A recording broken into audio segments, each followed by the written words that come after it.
friends. This is the Be Real Babe podcast, a place where your average babes come together to talk about life stresses, messes, and successes. A place where being yourself is the ultimate goal, where your opinion, your story, and your individual experience matters. Join me, your host B, and my guests for real and raw talks every week, laying it all out there so we can all help each other learn more, grow deeper, and evolve collectively. Now keep in mind, as a disclaimer, no one here is an expert and no one is giving any advice. This is strictly our opinions, thoughts, feelings, and for entertainment purposes only.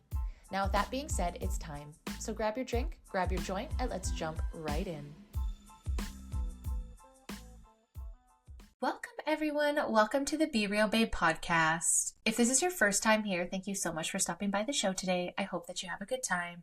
And if you're a returning listener, watcher, supporter, thank you guys so much from the bottom of my heart for coming back time and time again. For those that don't know me, my name is Brandy. I am the host of the show. And today you guys are on episode 218, Being Real About Grief with Courtney. Now you guys, I am so excited for you guys to see this episode because most of you guys that have been here for a long time, you guys will know Courtney, but you've never been able to see her on video. And if you guys know her, you know she is one of the strongest women I have ever known. She's one of my oldest friends, and I am so proud of her and everything that she has done in her life, especially about coming on talking about her experience with grief and her current healing journey. And you guys, the strength that this woman has is so motivational and inspirational, and you're going to see me fangirling over her a lot because throughout a lot of my time and my darkest times, Courtney was always there for me and always a light. She's always supported everything. She was one of my very first clients for photography. She was there through all my cardio classes. She watched me get married, divorce, come out here, be with Grant, try to be a million different things. So you know those friends that you've just known for a lifetime and then you've gone through stuff with. That is Courtney for me. And you guys, she did go through something very tragic just over 2 years ago that has changed her entire life, changed her kids' lives, changed my life. And it was very special to me when she texted me asking me if she could share her story of what happened and her going through grief and what people aren't talking about, which you guys know I absolutely love to have. I love to have the hard conversations because I think it's so important.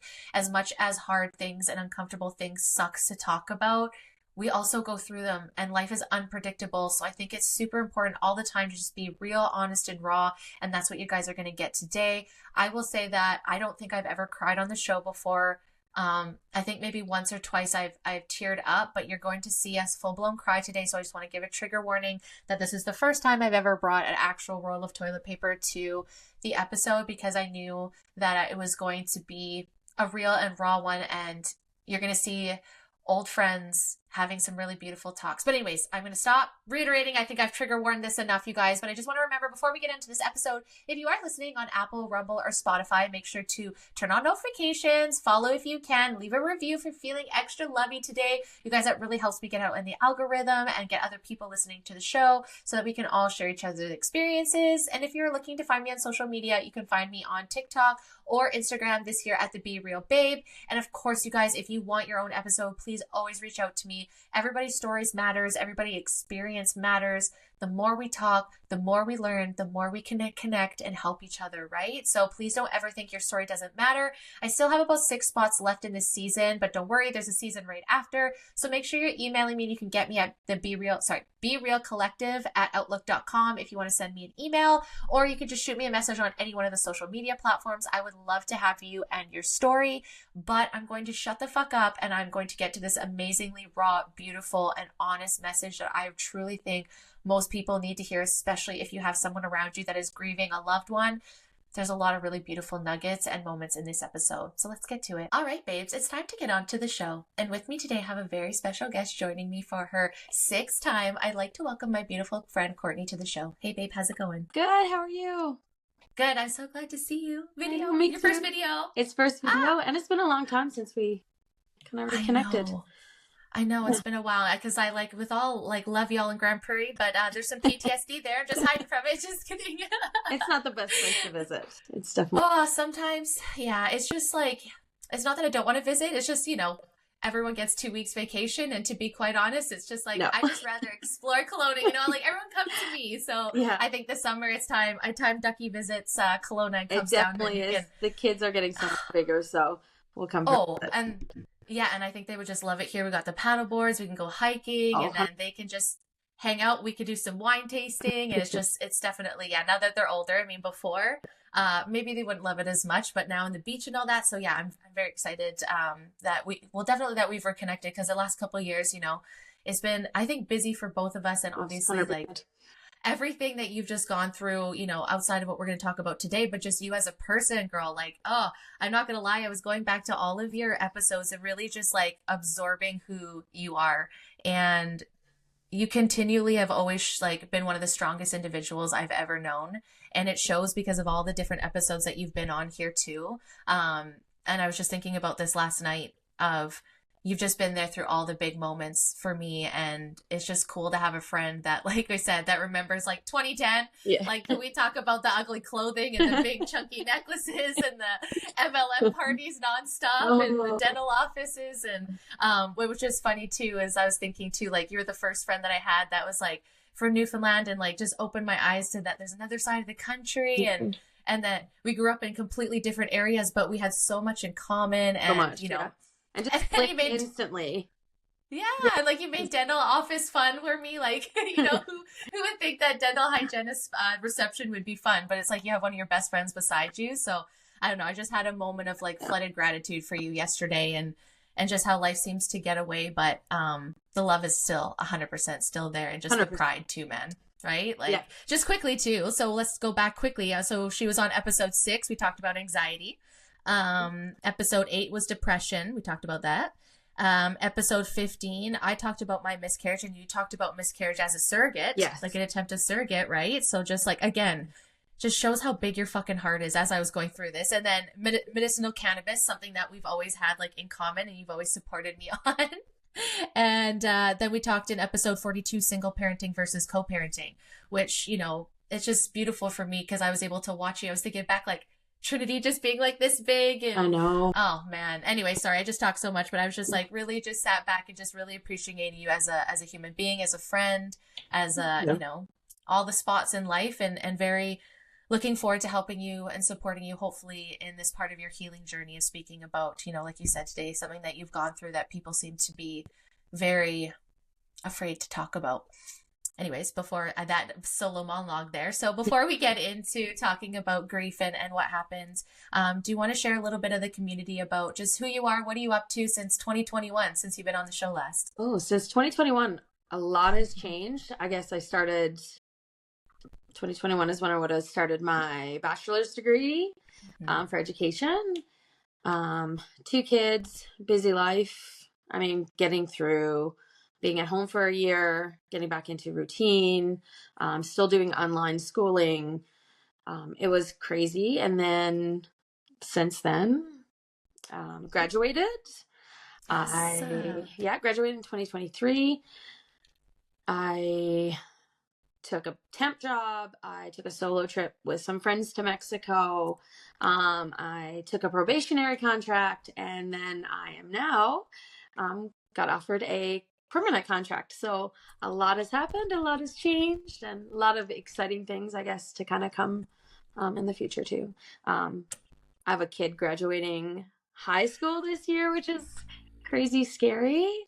So that's a lot confronting. A lot of emotions in our house right now. Just not knowing, like she talked about going to college, and I'm like, well, do I follow her? Do I not follow her? Just a lot of emotions on that end. So a lot of ups and downs while we're navigating through other aspects of our life as well. And I mean, it all makes sense once we get into it, but definitely a lot has changed.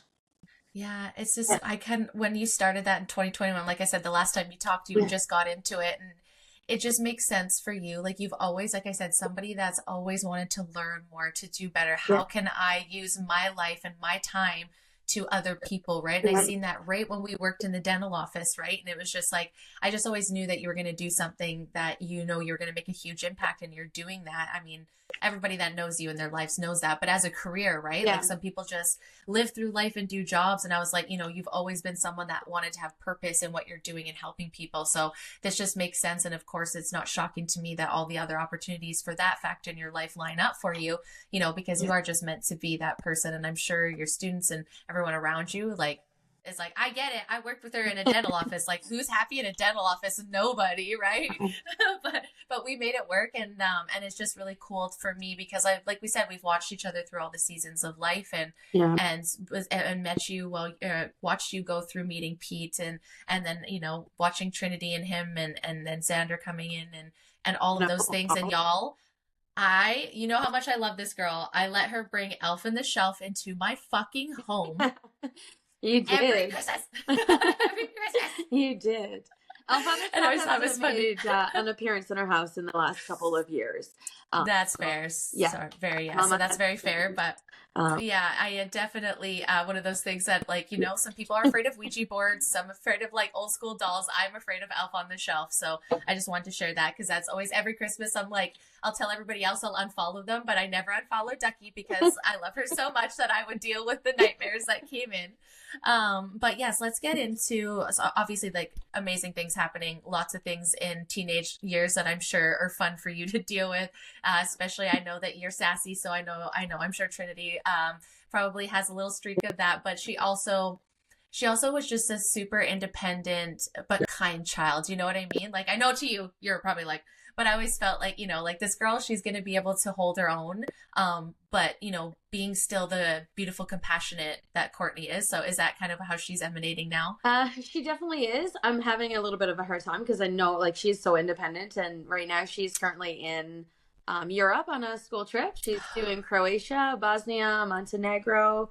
They had a layover in Amsterdam. So kind of jealous, but I'm kind of trying to let her spread her wings and be independent on this and kind of not put my fears on her because as a mom, we always worry. So it's, I'm just letting her do her thing and let her reach out when she wants to kind of share and kind of let her grow. It's a weird phase to be in when you have a kid that's going through that transition because I remember what it was like for me. And then I think back and I'm like, I need to let her do it. I need to let her figure it out. I can't give her all the answers. So it is a weird phase because you do want to give your kids like all the answers, but you can't. Oh no! When Brett's trying to get it, like I'm sure your mom could be like, "Yeah, no, Courtney, no, you didn't let that in."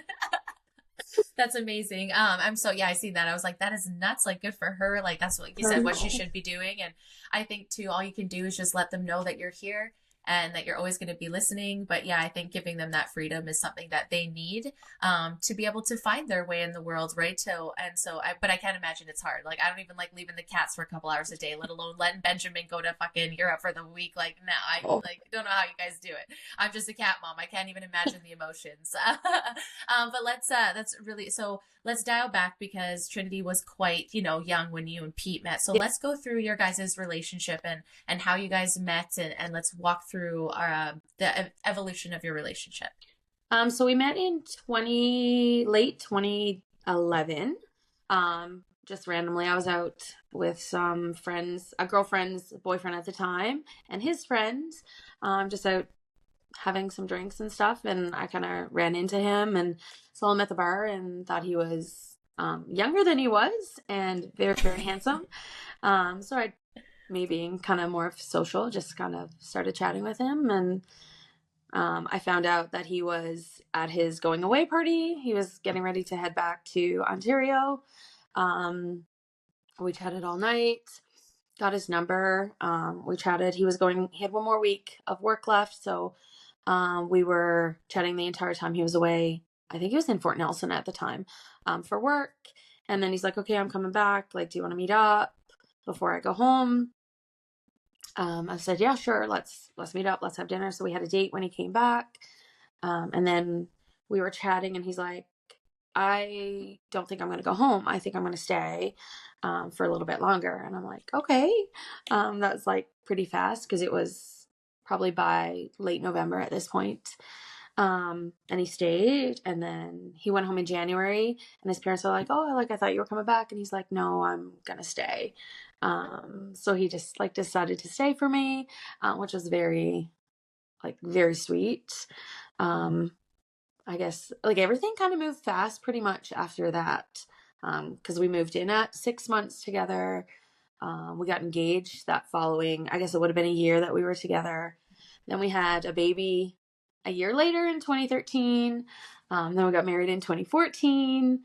And then we just kind of been living kind of quiet, but kind of, he worked a lot. I was in school or taking care of the kids, and he was away at camp all the time. So we try to make the most of it. I mean, like everyone, you go through ups and downs in your marriage, and whether you choose to fight for it is one thing. And if you choose not to, that's fine too. But it's definitely something that we fought very, very hard for. And then, yeah, like I enjoyed it because after COVID, or I guess during COVID, he was away for a little bit because they had to for camp. And then he's been home almost every night since I think early 2021. Like he was home quite a bit. So it was really nice, like having him home all the time versus being away for the majority of our relationship. So it was very lovely. Yeah, that's one thing I do try to look back at those times, even though it does feel a little bit darker, but I do try to think of like all the things we can be thankful for, and that in the same situation, me and Grant have been away most of our relationship, same thing, camp or gone away. Yeah. So it was like, oh, this is nice and different. Sometimes I'm like, too many socks on the floor, like that 24/7, having the break for 2 weeks of the socks was nice. I'm just kidding. But like those little things, you notice, but then you don't care about, right? No. So you learn how to appreciate those small things. Totally. Especially absolutely. in my situation now, I'm like, okay, like how do I change it differently for the next time? How do I not complain about the little things? Totally. Or embrace them as the quirks, right? Like I was thinking too, like he hates that I never tighten anything. So he'll go to grab it and like, and I'm like, like those little things, it's fun to like make fun of, right? But like you said, embracing those little things because, as you come, those little things aren't as, I guess, just not to be so annoyed about it and holding it against them, right? You know what I mean? So, and I think that's super important too, that you guys had that time, before, because that was 2021, right? So when you're his home? Yeah, 2021. And then in late 2022, I think looking back now, if I had my time back, I wouldn't have gone to Newfoundland. We went to Newfoundland in November of 2022. My grandma got diagnosed. And we didn't know how long she was going to have to make it. So my dad paid for me and my kids and my sister and her kids to go. And we spent a week with my grandma, and we spent as much time with her as we could because we really didn't know if it was going to be our last time. We came back early December, kind of just a normal, like back into the normal routine. I was finishing up classes for finals because it was my second to last semester. I had one semester left. And then December 14th, me and Xander was at the grocery store. So I kind of got a call from my mom saying that my grandpa had passed away. Just a very like hard time. Everything, like we got through it. The funeral was on the Monday, which would have been the 19th. And then like, it was just a day. Like the kids stayed home from school. In the morning, we watched the funeral. They live streamed it for us. It was perfect. Nice. Pete texted and said, hey, like, I could have stayed home today. I'm like, no, it's fine. Like, I'm just going to go to work. Cause I kind of classroom supervised a little bit as well. I'm like, no, I'm just going to drop the kids off, go to work. We'll do what we have to do when we get home. Chat again throughout the day. We came home, fed the kids. And he's like, well, let's go finish up Christmas shopping. Cause like we have to, like it's the last, we have one more gift left to get. We have to finish up Christmas shopping. A couple days before. Yeah. Typical parents. Couple days before.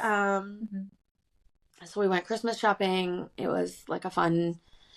It was just the two of us. We had lots of time. I know like him and Trinity typical teenager, they were having a little bit of a spat. So she kind of brings it up every now and then, that she's still very kind of hurt about it. We came home that night. We're in bed. Xander always likes to crawl in between us and kind of cuddle before he goes to bed. Sorry if any of my family are going to listen to this, but we were cuddling, or he climbed in, and I'm like, okay, for 5 minutes. And he like leaned over and he's like, you just cock blocked me. And I'm like, oh fuck.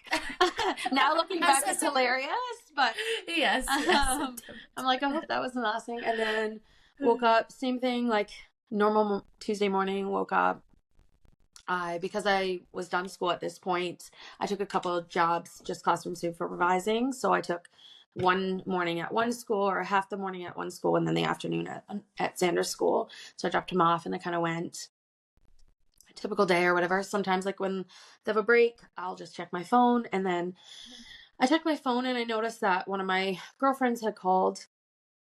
I'm like, well, like, why is she calling? Like, it's weird that she's calling me during the day. So I said to the couple of EAs that were in the room, I'm like, I need to make this phone call. Like, she's calling me and there's something, like, it's not right. Like, something's off. Like, she don't ever call me during the day. So I called her back and she's like, hey, Courtney, like, where are you? I'm like, I'm just at work. Like, she's like, I don't fully know how the rest of the conversation went, but she's like, there's been an accident. Like, Pete's been in an accident. Like, I don't know anything else. Like, she didn't tell me anything else at that point. Yeah. So then, like, I just like left and I went to my mom's because my mom's was like 3 minutes away. And on my way to my mom's, I remember calling his supervisor at work, and it's a voice I will never get out of my head. And all he kept saying was like, I'm sorry, Courtney. Like, I'm so sorry. Like, he's gone. I'm so sorry.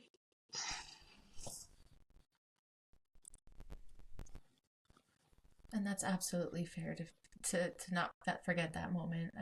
And it was just like, everything just felt so unreal. Like, it was just like everything just kind of went blank for the rest of that. And like, I had just taken a position that was going to go away to work in January for like the rest of my schooling, and then work until June. And it was like just outside of Fairview. And then like the weird things that happened is like, oh my God, like I need to call this person and tell them like, I can't come. Like, I need to do this. Like, it's just like trying to get your kids It's autopilot. Yeah. Like, it's just like very much figuring out. And I think even now I'm just starting to piece things back together. Other than that, like the rest of the days were kind of, I didn't kind of believe it. Like you do, but you don't. And we were at my mom's, and my friend that called me, they actually live just down the street, like, I don't know, 20, 30 houses down the street from us. So she came to my mom's and picked me up and picked my friend Danica up, who you've met many of times. And it wasn't until we were driving down our street, I saw this gray car, and above the car, you could see the car lights. And we pulled in my driveway. And it wasn't until I saw my friend, she worked for like with victim services, very, very good friend of mine. It wasn't until I saw her that I absolutely knew that it was Real. like real. Yeah. And then I just broke down and. Absolutely. I just, Yeah. I don't even know how to even Oh, explain, like I obviously can't relate to anything like this, but my heart, like when that happened, I was just, not to dismiss, but just like no, it wasn't something I ever expected, and it no, was just, I sat down, I heard the news, and then your sister had texted, and I was like same kind of thing. I didn't want to believe it because you know how things. I mean, Yeah. Grand Prairie, our family's up there, right? Yeah. Everyone's up there, and it was actually Dion, that had said that she had thought that had happened, and I was like, you misheard, like you misheard, and then your sister texted me from your phone, and Yeah. I was like, oh. And I just like so badly wanted to text you, like obviously, but was waiting for you and like just like please relay this. But at the same time, you're just like, what are you to say that I'm here, right? And that I'm so sorry. And I'm really glad that you guys had a beautiful night the night before. Not trying to No, be that way, so but am like I think about that, right? Like very thankful. Yeah. And, like my dad was contemplating going home for my pop's funeral. And he like contemplated it, and then like he looked into flights and it was delayed, and I'm like, well, maybe that was kind of like a sign that he couldn't go. Or like I think about it, like my kids watching my grandpa's funeral the day before, like was that something that prepared them for their dad? Because like Yes. it's something that like Trinity has experienced death before, but it wasn't like it was Xander's first time. So for a kid being 10, well, 9 or 10, yeah, like it's something that they should never have to deal with. But it was a good kind of like a good preparation for them to kind of know what to expect kind of going forward. Yeah. And I mean, like, goodness, to do that the next 24 hours after. I mean, again, nothing can prepare you, No, obviously. Like, you 100%. don't even know. And like we talked about before, but there maybe are some things that I know you would like, you wanted to share of being like those little things like the annoying socks, right? Like, Yeah. and those are little things that, I'm sure, like you said, right now aren't in the grand scheme of things. And when you were talking to him, were you fucking driving when he told you that? When he was, Like oh, when you found out, like, were yeah, you I driving? was in the car because it's like, and there's a Very new fair. school gone up in O'Brien. So like my parents live in O'Brien, so it's not that far. It was like very much on the straight drive and you just turn off, but I was driving because like I was calling him. Because I didn't want to believe it. Not that I don't believe her. I just didn't No. want to believe it. And then that's all I could hear in my head is his voice. Like, I'm so sorry, Courtney. Like, I'm so sorry. Like, that's all he kept saying. Um, Yes. and it's just something like he is stuck in my head. And on my good days, I don't hear it. But like when I have a bad day, I hear his voice all the time, just saying like, I'm so sorry. I'm so sorry. Um, it's just on replay. Um, Absolutely. And I'm sure he probably hears it. I'm not trying to, like, but yeah, I'm that, and wondering if he he probably probably does. And hears he, that too, right? yeah, I don't know. I can't imagine, like, for, like I said, even now trying to leave me one of your closest friends, right? Like, I just want to make sure, like, I'm not saying any, just trying to, because it's such a hard time. But, like, those moments, I think that people don't understand. It's like to explain it, and I'm not even close to, but, in the past when I had that conversation with, like, Cody, it was like, your world does this, like, I don't know how to explain it. Like, it's like this, like, physical, like, you're just, like you said, you didn't want to believe it. yeah, It's like you don't feel like you're living in reality. Like, you're floating above your body and you're watching and you're participating, but you're like yeah. almost disconnected. Is that a Oh, fair way to 100%. describe it? No, it's a hundred Yeah. percent disconnect. Like even everything down to like planning the funeral. Like I kind of knew some things that we wanted, but some things that I Oh, just why kind of would you? guessed on, and I'm like, I don't know. Like, so I did have some help. Like he has really good friends and coworkers that came and they helped, and I'm like, um, they came over. I'm like, I need help picking out clothes. So they came over and we chatted about Pete and like had a little time. And then like we're picking out and they're like, well, which one do you like? And I'm like, both shirts look the fucking same to me. One is just white and black checkered. One is blue and black checkered. Like, can you just pick something? Because I don't care. Not that I didn't Yeah. care, but it was just like No. after picking out so much or like trying to figure it out, like your brain don't want to think about it. Like you're just in a different Seems state. And now I seems look back trivial and yeah, and now almost I'm at like, that time. was I kind of crazy a little bit? Because I was just, yeah, like in a different state or like at that point, I probably didn't sleep I probably had like maybe 6 hours sleep in 48 hours. Yeah, Like, don't no, you have grace. Even if you were the biggest psycho bitch, like you're allowed, girl. Like it's those emotions I think don't like no one, unless going out and like actually, committing crime. I mean, maybe don't commit crime if you're grieving, but I think everything else is absolutely acceptable because unless you've been through it or, each circumstance is different. Everyone grieves different. Some people are outward and, even just going through and having to do those things like just so methodical and you just like imagine it's like on autopilot, right? You're just it like, okay, I'm was, gonna yeah. do the things that I can do, but other things can you just fucking take care of? Because right now I'm just trying to put one foot in front of the other and try to attach myself to reality because I feel disconnected to my body. Is that fair to say? Is very much fair. And you'd get to a point where like you'd have two things in front of you and you're like, which one do I want? And I'm like, I don't know. Like they both kind of look similar. So it was nice just to have another perspective to be like, you know what, this is kind of what you're explaining. Or like when I'm talking things out, like when we were planning the service, there was the funeral director and then five of us in the room. So I was talking it out and they were kind of listening to what I was saying that I wanted or didn't want, or just they could kind of piece in, like fill in the missing pieces of like what Without I, asking, like, yeah, like, yeah, they kind of could hear what I was saying and then fill it in and like, okay, well, that's nice. this don't make sense. Why don't we change it to this? Or just those sort of things, which was kind of like really nice to have. But yeah, it was like looking back, like feel so bad. My parents stayed over for a full week and slept on the couch, and I'm very thankful they were here. And like just like my house was like a revolving door. People were coming in and going, and so much food and so much um like people coming over and very supportive and very loving. And I will say that like Grand Prairie is very much a community in that way, and they will help pick you up when they need to. And they're always there for you, whether they know you personally or they don't. And especially at that time of year, like right before Christmas. Very much. Yeah, very much so. I will 100% agree with you. And just watching from behind, like watching from behind and watch it, holy, say that 17 more times. Sitting back and watching from behind, it was really beautiful to see because, you know, Pete had been with this company for a really long time, right? Almost like the whole, wasn't he with them no, for a long time? Or is this a new one? Yeah, this one he was with for almost 2 years, I believe. Okay. But the one previous to, they were amazing. Like both companies were amazing. Just in watching what they did and watching how they interacted, like his previous company, like the company he was with at the time of his death, they shut all sites down for the rest of Christmas.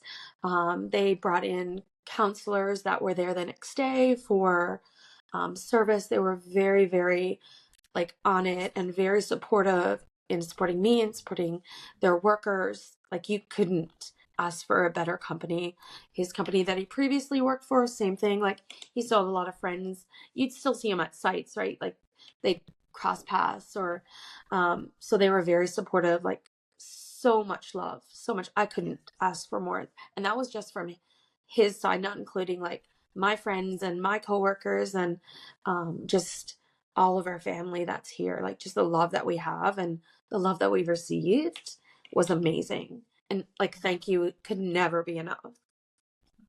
And honestly, girl, you deserve it. And like, that's what I said. All the things that you give to everybody else, like that's what you're feeling is because that's what you've given out. And Pete, and he was in that field for so long. And I think a lot of people, a lot of patchworkers get this bad rap sometimes, and I get it because, you know, fit around, fuck off, and you know, like, you know, I was actually reading before we got on there kind of the funeral invite, and it was just kind of like Pete barely wore a suit to his wedding day, and I was thinking as like the photographer, like, yeah, bitch, that was like, hey brother, you need to get your suit on, I have pictures to take, like I am hired, like not only is this one of my best friends getting married, also I'm a photographer, I need to take these photos, put your fucking suit on. So that just made me giggle, but it just shows like everyone just thinks it's rough and tough, but they are a family out there, right? Like you said, whether you're just moved there or you've been there forever, everyone comes together, and you guys have been in that community for such a long time. Like, you know, even like me and you, like we said, over a decade and a half, we've been friends, right? And so when you're not at home in your hometown, you build this community around you just for people that you work with, your kids go to school with, and you've impacted so many people's lives. So to me, it was just so beautiful when at that time that everyone was coming together, like you said, at, you know, at Christmas time too, when everyone is a little bit more maybe hurting, you know, because maybe we overspend a little bit as we all do at that time of year. And so it just like, it made me feel like Grand Prairie was just hugging you at the moment when there's like, I don't even think I could fly at that time. So I'm like, great, I'm stuck here in Christmas and winter and I can't even fly to you because I'm not allowed. And so just to see the community come together as they do though, right? Like it didn't necessarily shock me because like you guys are amazing people, but just community itself, and like shout out to Grand Prairie for that too. I bitch about it, but come on, it's just because my trauma and my shit happened there. It's not the Grand Prairie, it's the me and my trauma there. So obviously everyone came together and they surrounded you, and obviously you took time off of work, or you're just ending school. Like, so you're just ending school. Like, I just finished the semester. I was off until I think, I don't know, it's like the 4th or 5th in January. I'm going to come back. And so I had one more semester left to go. So I had 2 classes and it was done at the end of January. And then I had a 9-week practicum to go. So then I was in that decision, like, what do I do? Do I take some time off or do I go back and finish? And ultimately, like, I just heard him saying like, no, you need to finish. Like, and I don't know if I would have went back and finished if I didn't, like, if I took time off, I don't think I would have went back and finished it because I would have had to wait a full another year.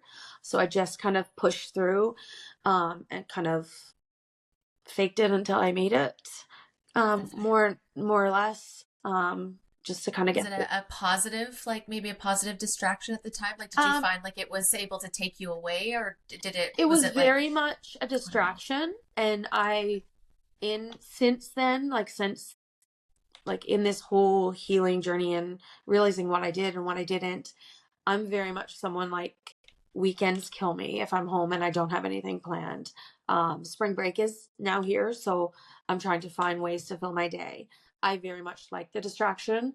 I don't like sitting in my feelings a lot. I'm getting better at it. I'll do it slowly, but I'm very much don't like to. But it was a good distraction. But as a mom, you don't get to have downtime. You have kids to take care of. You have figure out how to pay your bills, figure out how to work, what you're going to do. So it was always, I don't think me not going back to school was going to ever be an option, whether he was in my head or not about it, just because I have to take care of my kids. My kids have to go to school. We have to live. We have to have a place to stay, food to eat. You just pick yourself up and you hope that everybody else helps you pick up the little pieces that you need to. And they were very wonderful in doing that.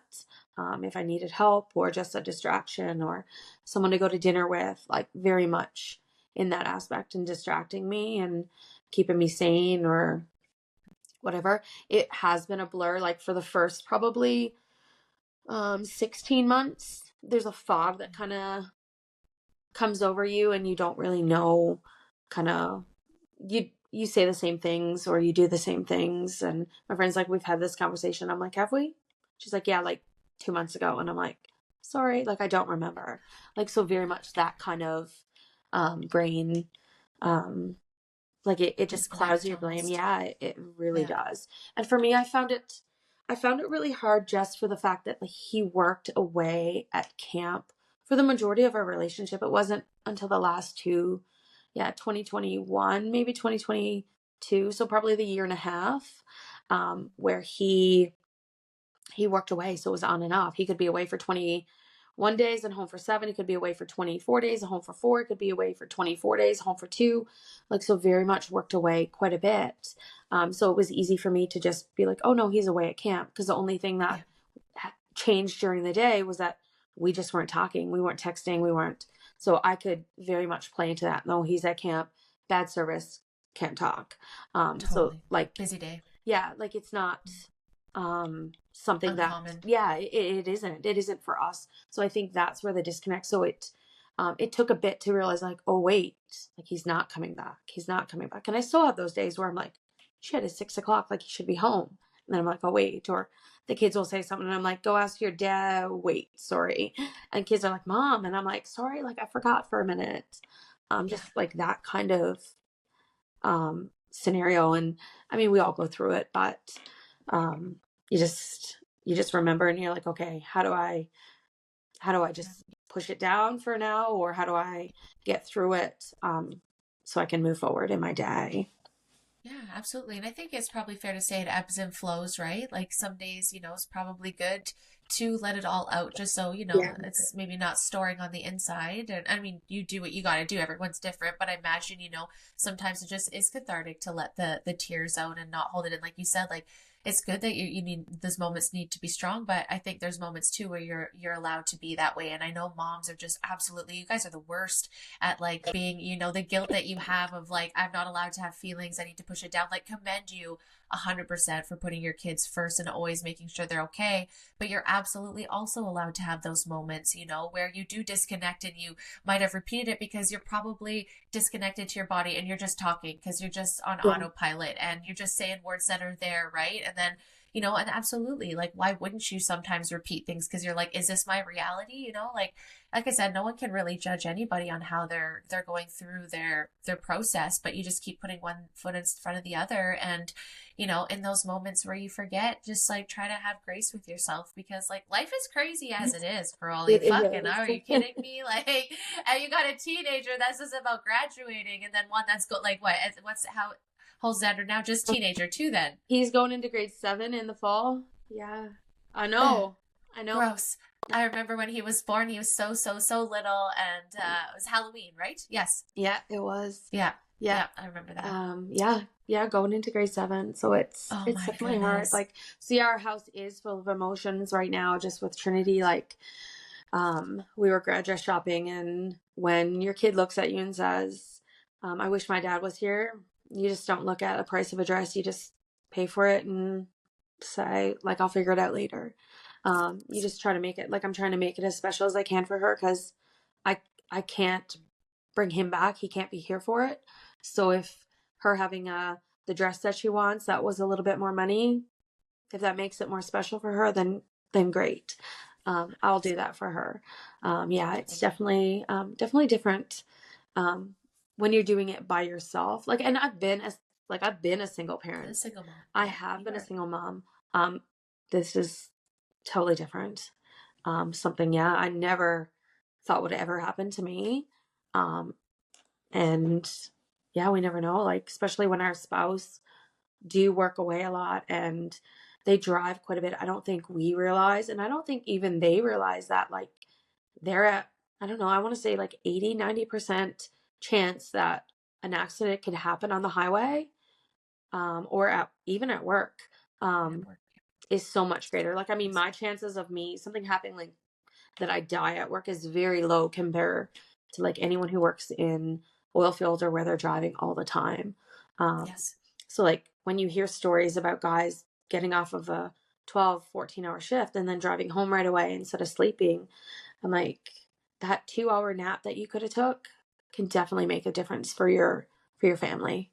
100%, 100%. And it just makes me sad how it's not very much supported too, right? Like the way that they pay, the way they put them on shifts, that stuff I feel like is just deal with it, right? And then all of a sudden they've got a handful of days to spend with their family, so they want to get home too, right? And so it's just like it's such an old school way of doing it too. I wish they would change the way of the rotations and not make them go on such long ones. But then, like, pisses me off too, the way of the world. Everyone's just got to work, because you just never know with the oil field, because one minute it could be good and one minute it can't be, right? And exactly. And I hate to say this, a lot of the times too, there's not a lot of regulation when it comes to who's working out there and who's on the roads. And if they don't know how to deal with Alberta's got a very, very like specific weather patterns, right? Like, you guys just went through your second winter, and then today it's like sunny and beautiful. It looks like it's melting away. Like, if you're not used to that and you're not practicing through that, you are putting people at risk. And this is why I personally do not drive when the weather gets like that, because I know that I'm not a confident driver. No. So I'm like,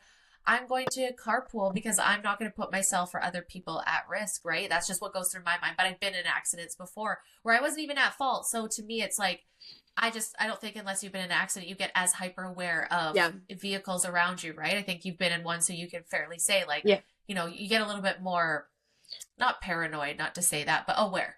No, and I mean, they need to bring light to, like, our cold snap is really we might get 2 cold snaps that are maybe 3 to 5 days, maybe a week at tops, like where it's like -40, -50.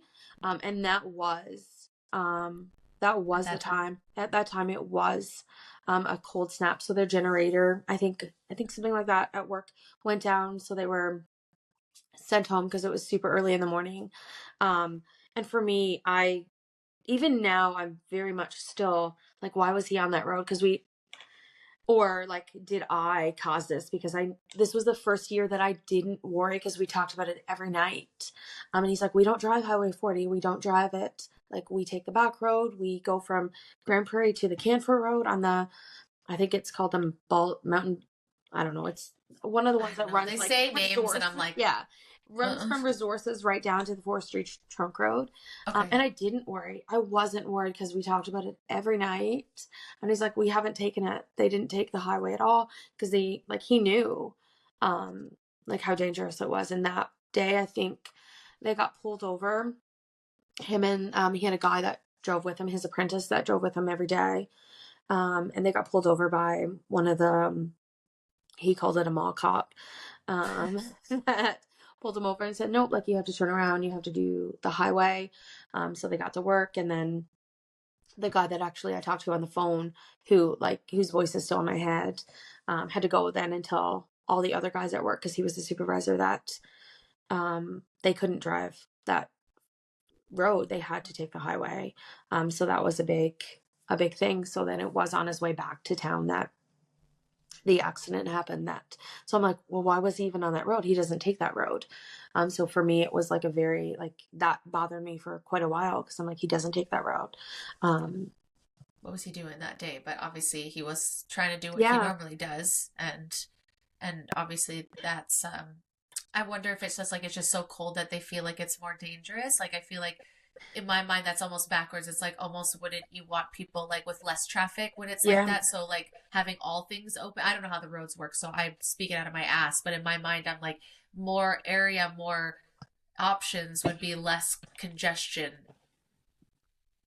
But Um, I, Alberta's different, and I've never understood it, and I'm just like I'm not to be this way, but I've never loved Highway 40, and like I I hate mean, it.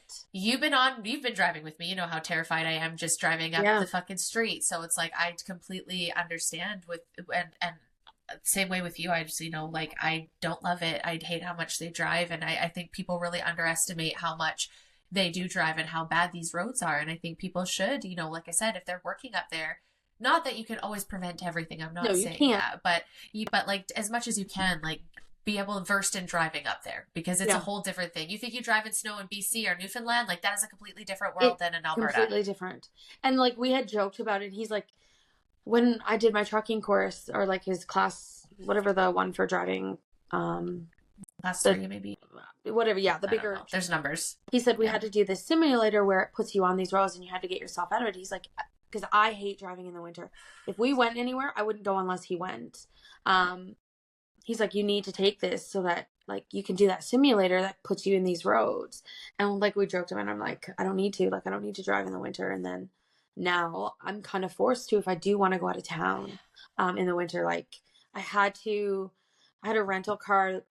We had got, because mine was getting fixed in Edmonton. And about, I don't know, 25 days after he died, like I had to take it back because I had it so long it needed service.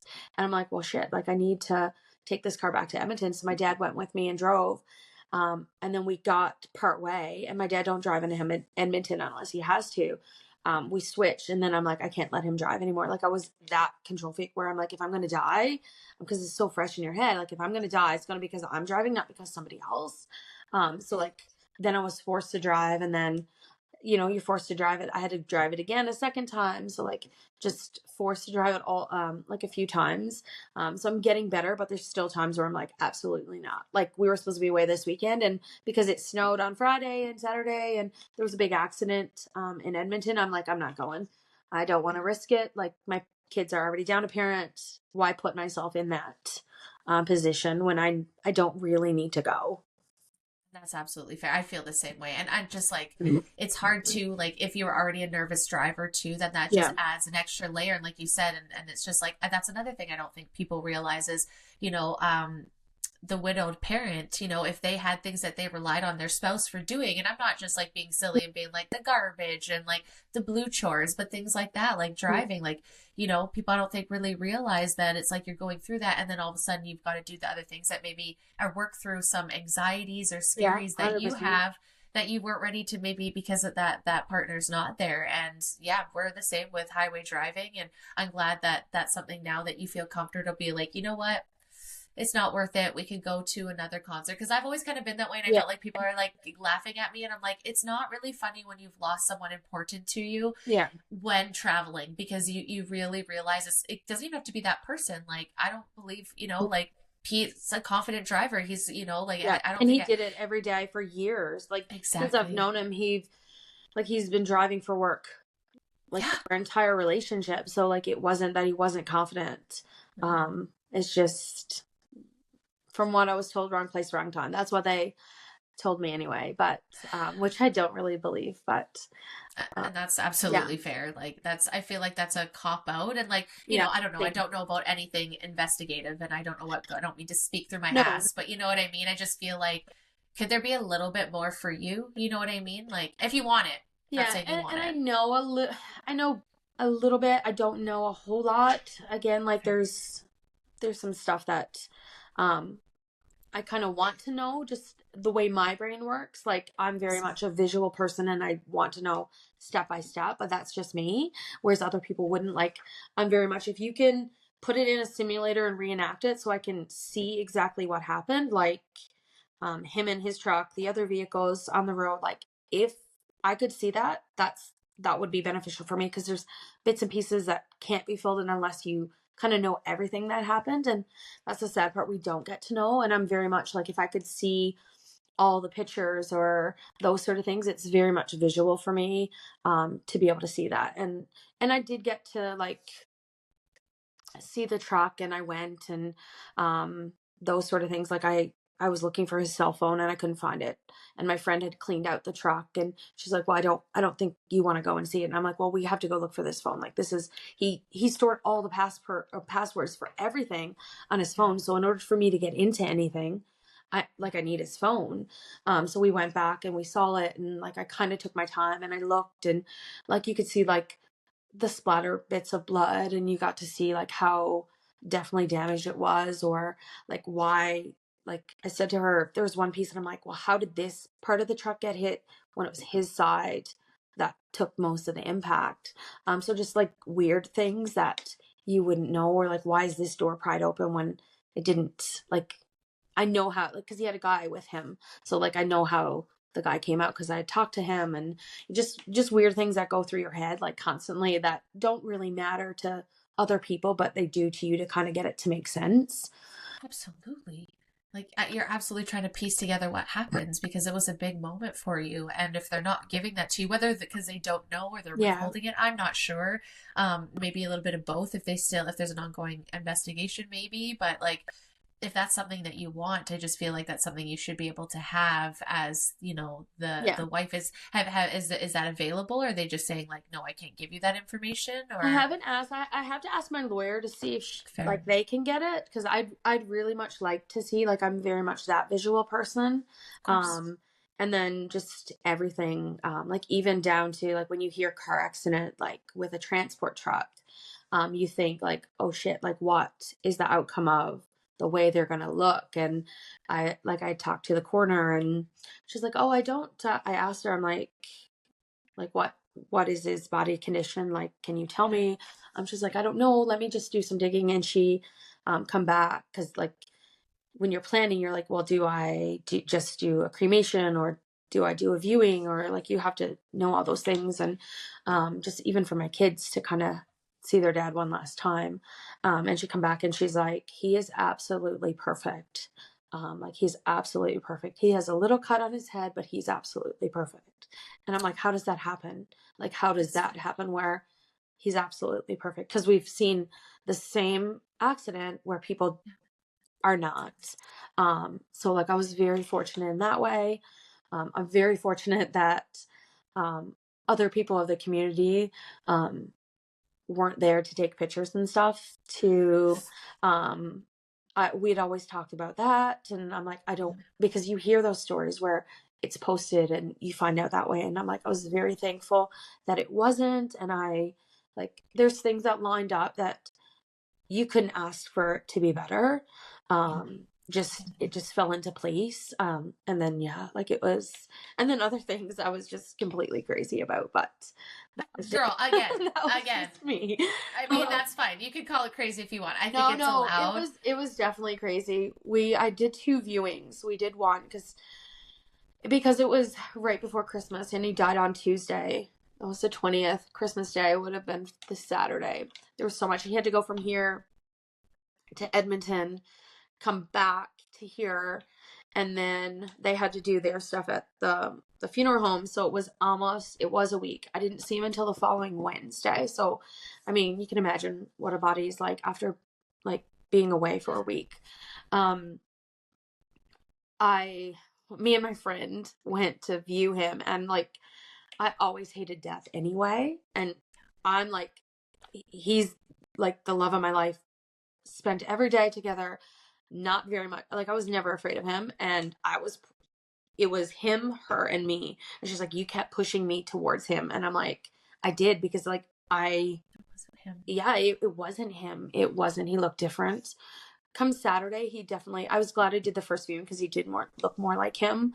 But yeah, just those sort of weird things where I'm like, I had nothing to be afraid of. Like, he didn't hurt me when he was alive, so like he can't do anything when he's dead. But just those weird things where you're like, fuck, that was a crazy, like that was just you being crazy in that moment. And Honestly, I think it's because if I could just say Frank and just what my guess is, I think it's that you're not afraid of him. You're afraid of the emotion that was going to come with the acceptance that that's the funeral and that, you know what I mean? I think yeah, it was just another where maybe you're resisting not to be that way. How the fuck not to? Some people don't even hit that barrier of like, this is the dissociation pushing against reality where it's like, I don't want to get close because if I get close, like, and I understand that that's him, that it's real. So I think that it's not being afraid of him, of who he was, is just being afraid of the loss of that love that you had for him. yeah, that's So I think that's not being afraid of him. I don't think anybody would look at that because, like,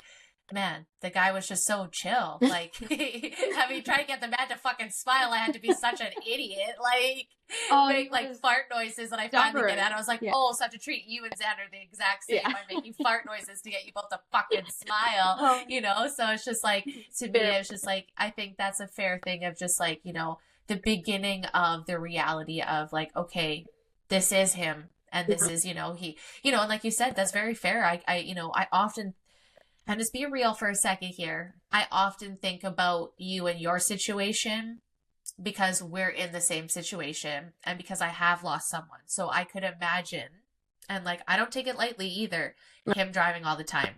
And I think that's why I've been so nervous to talk to you about this in that sense. And I'm sorry, especially when you said like how people treat you about grief. It's just because like my worst nightmare came true for you. Yeah. And because I had that happen at 19, it was just like, ooh. So it was not only one of my best friends going through that, where I was at your fucking wedding. I photographed your wedding, like beautiful wedding, by the way. We didn't even take a second to talk about how beautiful that wedding was. Like, cause my God, guys, she got married in Jasper. I did not do weddings. I only did weddings for my best of friends because I hate brides. No offense. You guys are all the worst. We are. But I was like, yeah, brides are the worst. But I was like, well, it's my best friend. Of course I'm going to do that. Being there, watching Xander, watching him be the father that Trinity absolutely deserved to have and be the man that you deserve to have after all the shit that you went through, right? So it was like, and I'm not trying to take anything from you, but out of everything that happened, that was just like, oh gosh. And every day Grant drives back and forth, I think about you guys. Like, I might not be texting you because I'm not going to remind you that of every time, but don't think that like, I do think about that. And when that happened, I was just like, when Dion told me, I was just like, no, not like Pete, like, no. So like, that's why tenfold, that's why when you texted me, it was like, hey, I'm ready to talk about what happened. I was like, it was like dead of January. And I was like, every Wednesday that he comes home, I don't breathe for 12 hours. Yeah.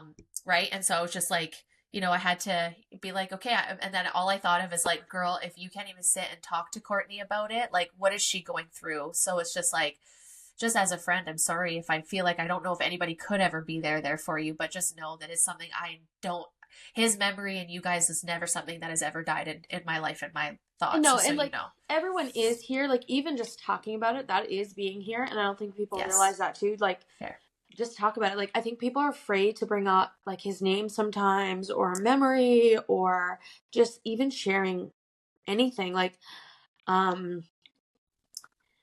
struggled a little bit like with going to a wedding for the first time because like, of course, I was worried how I would react, not how other people, because like, you want to celebrate love, and then you watch people around you kind of look at you, and I'm like, no, like, I'm here to celebrate you because love should be celebrated, but don't be afraid to like,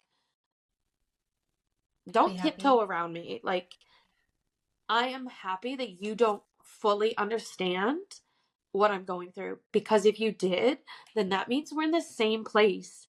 And I would never, like, sometimes it gets lonely, and sometimes like it would be nice for someone to know what I'm going through and know like the ins and outs, but I would never want that for any one of my friends or family, because that means you're in the same place as me, and that is not a place that I want anyone to be in.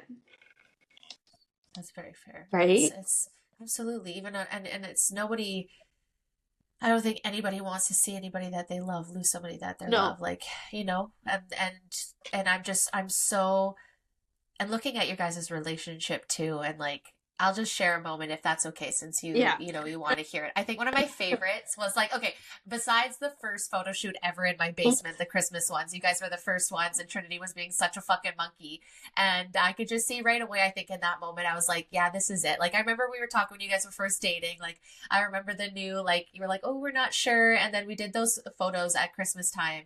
And I was like, yeah, this is it. And then the other moment is when we were in Jasper and it was just the two of you, and we were kind of like in town, and we're at that like building with the bricks, Oh and I yeah. got you to lean against there and he had his arm against there, and it was just that moment where I was just like, as a friend, and I'm sure other photographers could, where you just see the happiness in the moment that you guys are in. And it was just like, I just knew in that moment that you were going to be okay, and that you had the right person beside you, and that he was going to, that exact picture, exactly that exact moment right there.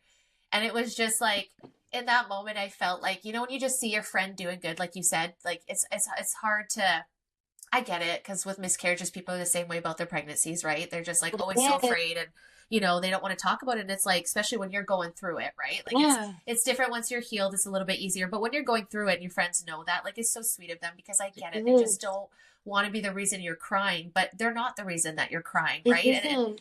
it rips away the positives. It's like, please don't let his memory always be sad right now, right? Let's talk about Yeah. the good things. And and if it's going to make you cry, like, that does hurt, and I don't want to see it, but it means that you loved. It Yeah. means you had Yeah. something that beautiful that you miss, and it sucks. Like, oh, I wish I could change it, but I really can't. But I'm not going to let like him No. die, right? Like, that's like, sorry, not let his memory die. And I Yeah. think that's something huge that everyone needs to hear. And I think a message that you want to Yeah. portray, like, tell me the funny stories and the Yeah. jokes that he used to. And I didn't know, and it wasn't until in the service where Eunice was giving the eulogy, and she said like she had someone come in and talk about Pete, and I'm like, well, I didn't, like, I did have a couple people throughout the years at Christmas parties would like say positive things about him, and like I knew it. I don't think he knew it. But like just to hear that and be like, you know what, there are people who think he's pretty like wonderful person. So like it's nice to hear, and those are the good things where you can walk around and be like, you know what, it's nice. Like I feel like so much happiness, and yes, it might make you cry, but it is like the tears are because there is so much love. And I think we just, the stigma that comes around like from talking about grief or talking about miscarriage or talking about anything that's uncomfortable, really. Like, why? Because that's how you grow and you learn. And if you say something wrong, like if someone says, you know what, this is a better way to say it instead of this way, um, then just listen and learn from it. Because if you don't learn, and that's the one thing I try to do, I think I didn't want to become something I wasn't. I didn't want to become a bitter person. And I do have my days where I am bitchy and I'm grouchy, and I didn't want to become hard and negative, and I don't know, just I didn't want to be a different version of myself. So my thing was I chose to take the positive, to find a positive out of this situation. What can I take away? Even though I'm hurting, what can I take away from it that is positive? And every time I thought about Pete's accident, what was happening, where I was, the positive that I took out was that on that day, a 20-year-old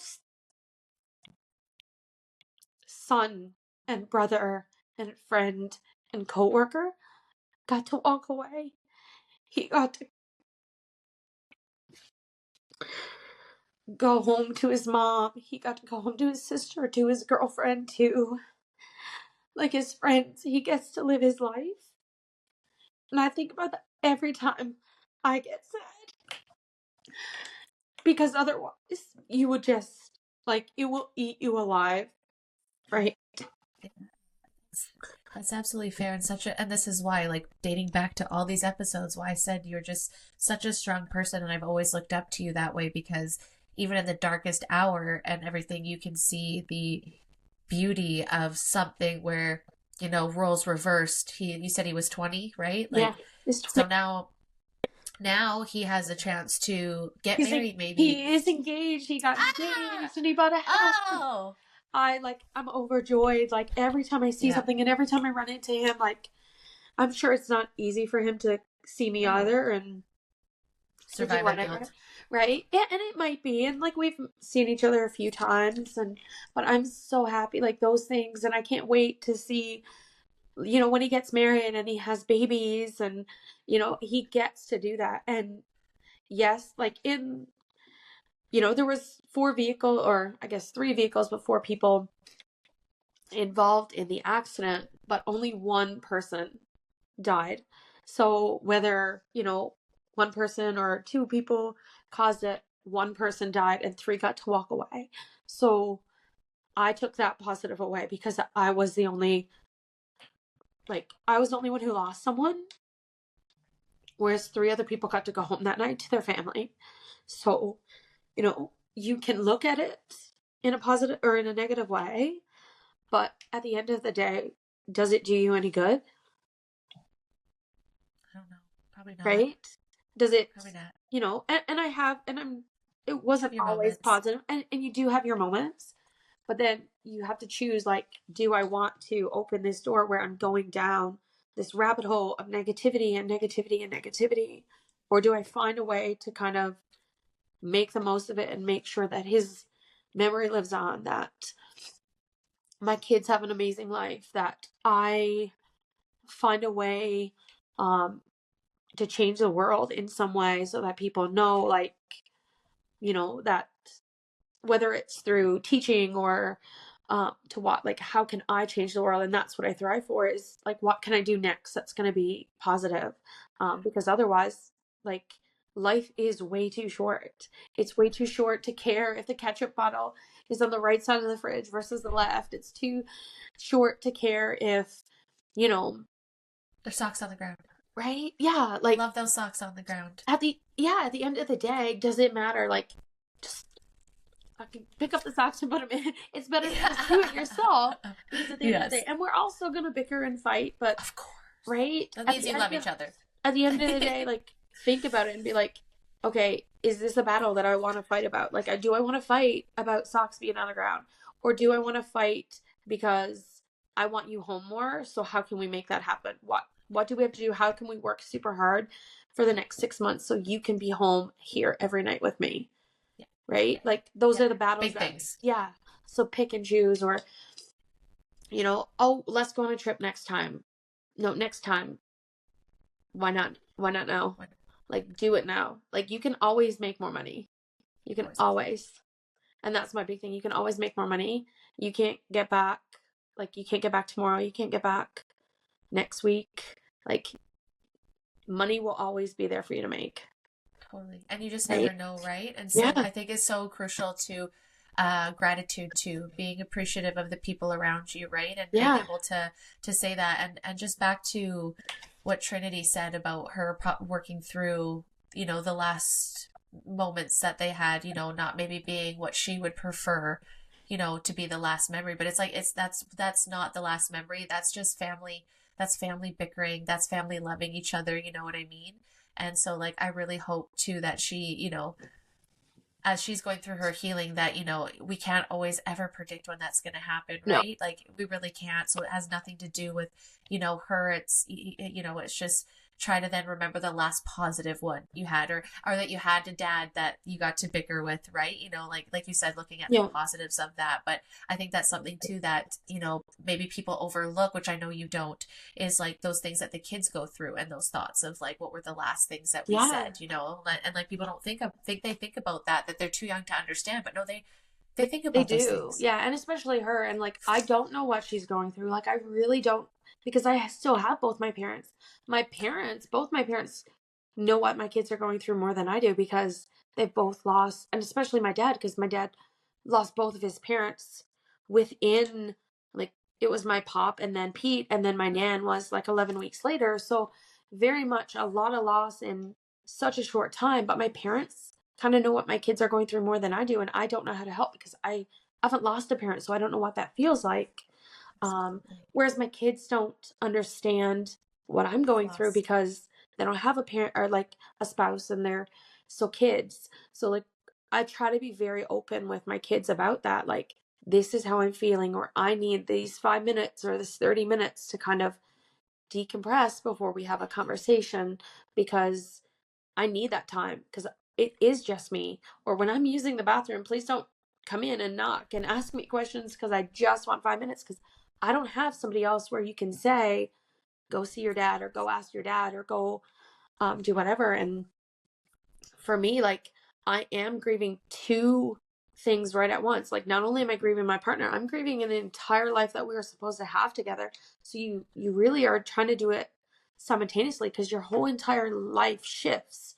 Like, the life that you pictured, being old with your grandbabies and retiring and traveling, like, it's all gone. So now you have to figure out what's next. What that looks like. Yeah. Yeah. And you don't, and I hope you don't feel any pressure to figure that out either, right? Like, these No. last couple of years, like, you've done so much more than most people even would just for your future and stuff, because you've always been that way though. You Ever since you had Trinity, I think as soon as you had her, you were just like, "Okay, it's me and you against the world, girly, and I got you, and I'm always going to do this." And you have led like that your entire life, right? And so, Yeah. and but like you said, people don't think about that, and you're also, grieving the person that you were and who you're going to have to be now. Like you said, like, you have been the single mom, but this is a different single mom thing. Yeah. You're grieving at the same time being a single mom. And I would imagine, you don't have the same tribulations that you did the first round of being a single mom, where it's like, just dealing with them being toddlers and disasters. Now you've got teenagers and Yeah. hormones, Yeah. So 100%. no offense, it's a disaster in different ways, right? Like, different train wrecks of, like, I don't understand what word you just said. Let me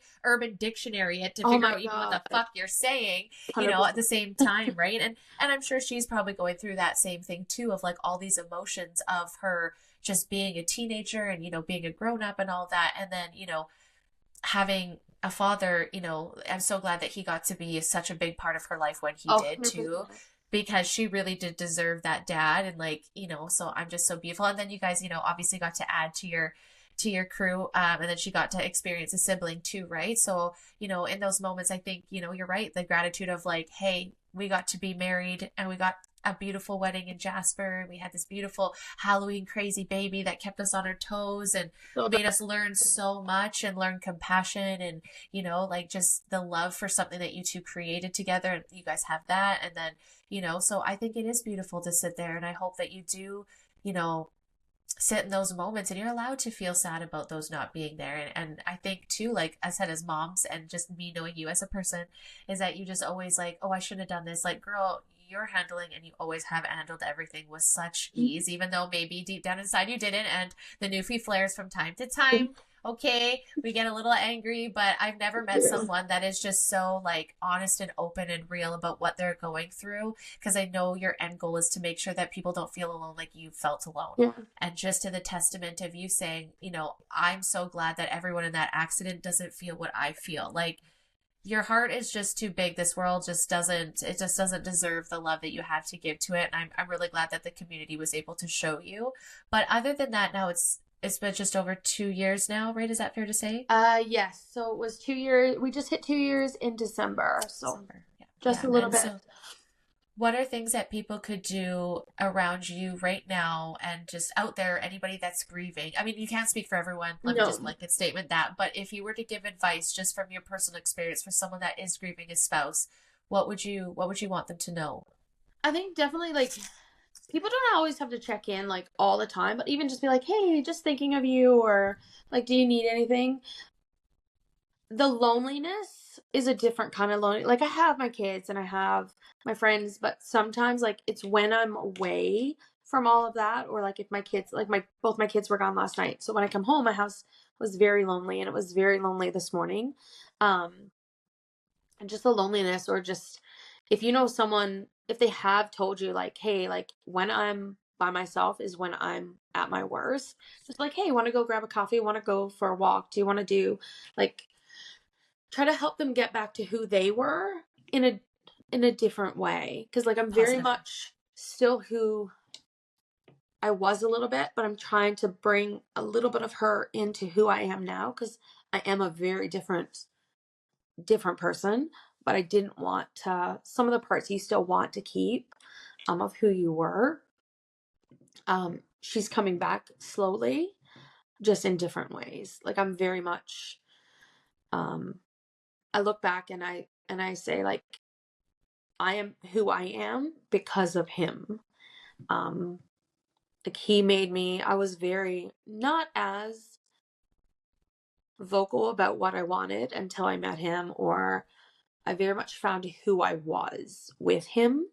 And every time I see myself kind of reverting back a little bit, because I'm very much a people pleaser, Yes, you are. 100% a people Yes, we pleaser. know. Um, I've watched, um, I've seen. I think back and I'd be like, okay, like what would he say or what would he do?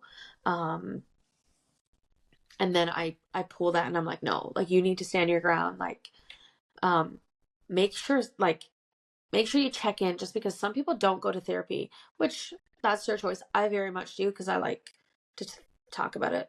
And I talk about it with my best friend all the time. Like we talk about everything. And then I go to therapy and then I talk about it with therapy and she tells me the exact same thing. And then we talk about how we already talked Validated. about it. Yeah, my therapist did the same thing. But just making sure, like checking in and making sure, or like if someone has kids and you know that they haven't had a break, hey, can I take your kids for a walk or a lunch, or like even those little things that you think are silly actually makes a difference, where someone can have 5 minutes to have a hot shower where kids aren't bickering, or go like having the ability to go out and have a date by themselves, like sitting in that and enjoying like time to themselves that they normally wouldn't get. And like my kids are older, so I can still do that. Like I can take time to myself. But I met a couple girls through a Facebook grief group, and both their kids are very, very young. One, I think she just had a newborn, if I'm correct, and a little toddler.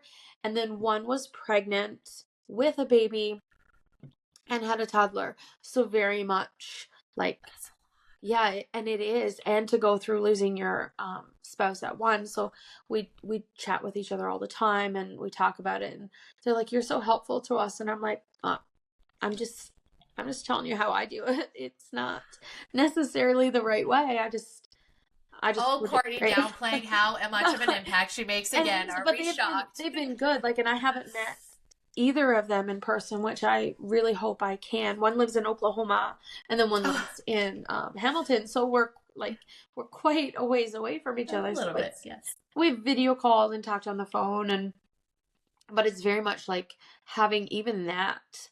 But like I can't imagine what they're going through because they have little kids, and my kids are older and can understand it more. Whereas little kids, so like even if you have a friend that's going through it and they have little kids, like come over and babysit, so she can grocery shop in peace, or she can have a bath, or just have a glass of wine to herself, like have that quiet time, because it is very much important, especially like if you don't get that and you're constantly taking the time, like not taking any time for yourself. And I'm not one for self-care. I never did it until before Pete, so it was very much I did a little bit, but not as much as I like try to do now, which is what my Mexico trip was. I worked so hard with my graduation and going back to school and graduating that I said, you know what, I'm going to go to Mexico and without my kids and enjoy the time. And that was my turning point of where I kind of got out of my fog a little bit more, and I just relaxed and I enjoyed it. And we were one day at the beach and my friend looked at me. I was sat in the sand and she's like, as soon as you hit the sand and the water, your whole demeanor changed. She said, you could see it on your face. And I'm like, it was just healing for me. It was whatever water does to you, Oh, it it's was magic. healing. And we just went to the beach the one day and it just made a difference. I don't know, it just made a difference. And having that, and I think even taking that time, like, and not feeling guilty about it is very, very hard. Um, and I still Mamas are the worst. I told you. yeah, I still still feel very guilty about like if I have a day away from my kids, or um if I have a friend that wants to go for dinner or coffee, like I feel guilty sometimes, and I'm like, okay, you don't, because if you don't spend that time, you don't get to be human either. And then you're just constantly, I think it puts you in a deeper depression. Right. It Who do you just, know who you are, right? You're trying to, and like you it said, is. trying And to I, build who you are and do the things that you know you used yeah. to love, but you're not going to be the same person. So maybe that looks a Yeah. little bit different, right? And And it I does. think And that's totally unfair. I'm very thankful for my kids, because I definitely know if I didn't have kids, I'd probably be in a very different situation. I'd be in a very different, just knowing who I was as a person. I wouldn't be here. So they actually kept me pushing and um, getting out of bed, and Your very purpose. much so. Yeah. And I'm very much still that way too. Like my friends like, well, we can't plan everything. I'm like, I don't care if you cancel last minute, just plan something so I have a reason to get out of bed and like shower and get dressed. And then if you cancel, I'll be like, okay, whatever, I'll do something else. Totally. But like, because there are days where I will spend every day in bed if I don't have a reason to get out, which I don't want to do either. So like this morning, I didn't get out of bed until like, I don't know, 1:20, and I'm like, shit, Courtney, like you have to get up. But I'm so glad I made you get up. But but and it is, too, otherwise I you're probably allowed to would have have been those in bed. days too. Yeah, that's very fair. But it's good for recognizing it though, right? And just knowing, like you said, who you used to be and all that, right? And so it's just having the beauty of look at the growth I've had now, and I don't want Yeah. to repeat those things, even though I'm going through one of the worst, things that I've ever gone through. I still don't want to revert back to my worst version of myself because that's No. not going to be. And like you said, if you didn't have your kids there, then who the fuck are you answering to? But you have these kids, obviously, that are a very impressionable age where they could be starting to get into drinking and drugs. It's like, do I want to display a mom that is honest, real, healing in all the ways that are perfect by taking some time out, maybe go to Mexico? Girlie, there's other people, and I'm not saying it's good or bad, that will do a massive amount of drugs, party, go back to their 20s and try to have some sort of feeling. So I think it's absolutely the most beautiful way. And especially, yeah, there's something about the sun and the thing that maybe it was a moment that you felt for a second that you felt like you could be happy. Yeah. Like I'm sure you have a little bit of that, not survivor, but like I can't be happy because Pete's not here, even though Yeah. And that's not what he would want, right? no, But and I do think fair. about that often. And I think about like, and I was sat on the beach, or like there was times where I did say like, you know what, Pete would have enjoyed this. Like he would have enjoyed sitting on the beach, or sitting around the pool and drinking or napping in the sun, like those sort of things. And I kind of took the trip for both of us. I think that was kind of more of so like of what it was for. And it was nice, and I got to celebrate love because I went for a wedding, so like I got Wow. to celebrate love. And I got to just enjoy like being with my friends and enjoying new food and new culture, and just having that downtime where I didn't have to worry about making lunches, or I didn't have to worry about waking my kids up for school, and I knew that they were safe, where I could just be me for a little bit and not feel guilty. I mean, I still had some guilt because Yeah. we'll always have guilt. It eats at me, but you know, Some I habits have die that hard. every day, because Of course. as I see myself grow and I see myself change, I have that guilt that like in the future somebody else gets a better version of me because of this. And then I think like it's not fair to him that he didn't get this version of me. But it's because of him that I am, this version. Yeah, So but you like saved and changed his life too, though. Like, that's again where you're back to where I totally understand yeah. that. But don't think for a second he doesn't get that version of you because I think they're just, just a layer away that we just Yeah. can't see it. So I think he's sitting there and he's got pride. And, I guess it really, and everybody's different in their different journeys of what they feel for life is. And I find some solace in this one kind of theory that we kind of choose the lessons that we're living here on earth, that our soul chooses the lessons that we're going to go through. And I always think it's beautiful and tragic at the same time, because if that's true, then that person chose us to love us through that time and stuff like that. And I think he's right there watching, and he wanted to make sure um that you guys had a solid foundation, and he did such a good job of that. And I'm just so proud of you, and I just think it's so beautiful that you're cherishing the time that you had, and can be mad at all those things, but I just meaning that I think he's right there with you, like spiritually. Hi. Oh my gosh, you're a whole ass almost teenager now. Oh my goodness. I know what I mean. It's making me confronted. I don't like it. Go back to being a baby. He's very much his dad too, like very much. Yes. Oh my gosh, carbon copy paste. No, we're gonna go see her this summer. Yeah. I got lakes, I got paddle boards, I got mountains. But I think what is really, really, really beautiful too is like, just how much gratitude and beauty you see, but an honesty. Like I think a lot of people feel like they have to be one way or the other, or I don't it's not linear. It's you're gonna know. have days, you're gonna have moments, and I don't think anybody should hold that against themselves. Like, oh, it's been 2 years, so I should be. It's like no, because you're going through new things that you're never gonna Yeah. come up to. You didn't have Trinity graduating, now you do. That's a new thing that you have to go through. So like people, I think, just have to practice grace for themselves. Like And it is very much so. And I'm trying to remember and I'm trying to think about like, okay, grad is coming up. Like, how is this going to look for us? And I think, like, what am I going to say to her? What am I going to do? Like, how do I let her? And I'm trying very much to let her kind of dictate. follow her own path. But on that day, like, what do I want it to look like? And I think we need to get up early and we need to take that time to have our moment in the morning, put on our brave face, and then just go. Because those days happen too. Like I had one a few weeks ago where I had a walk with my friend. We just walk after work, and it was just a bad day. And I came home from my walk, and the walk was very therapeutic. Like walking is therapeutic. And I just came home and I had a shitty day, and I was there's maybe, I don't know, 2.5 feet between my bed and the wall.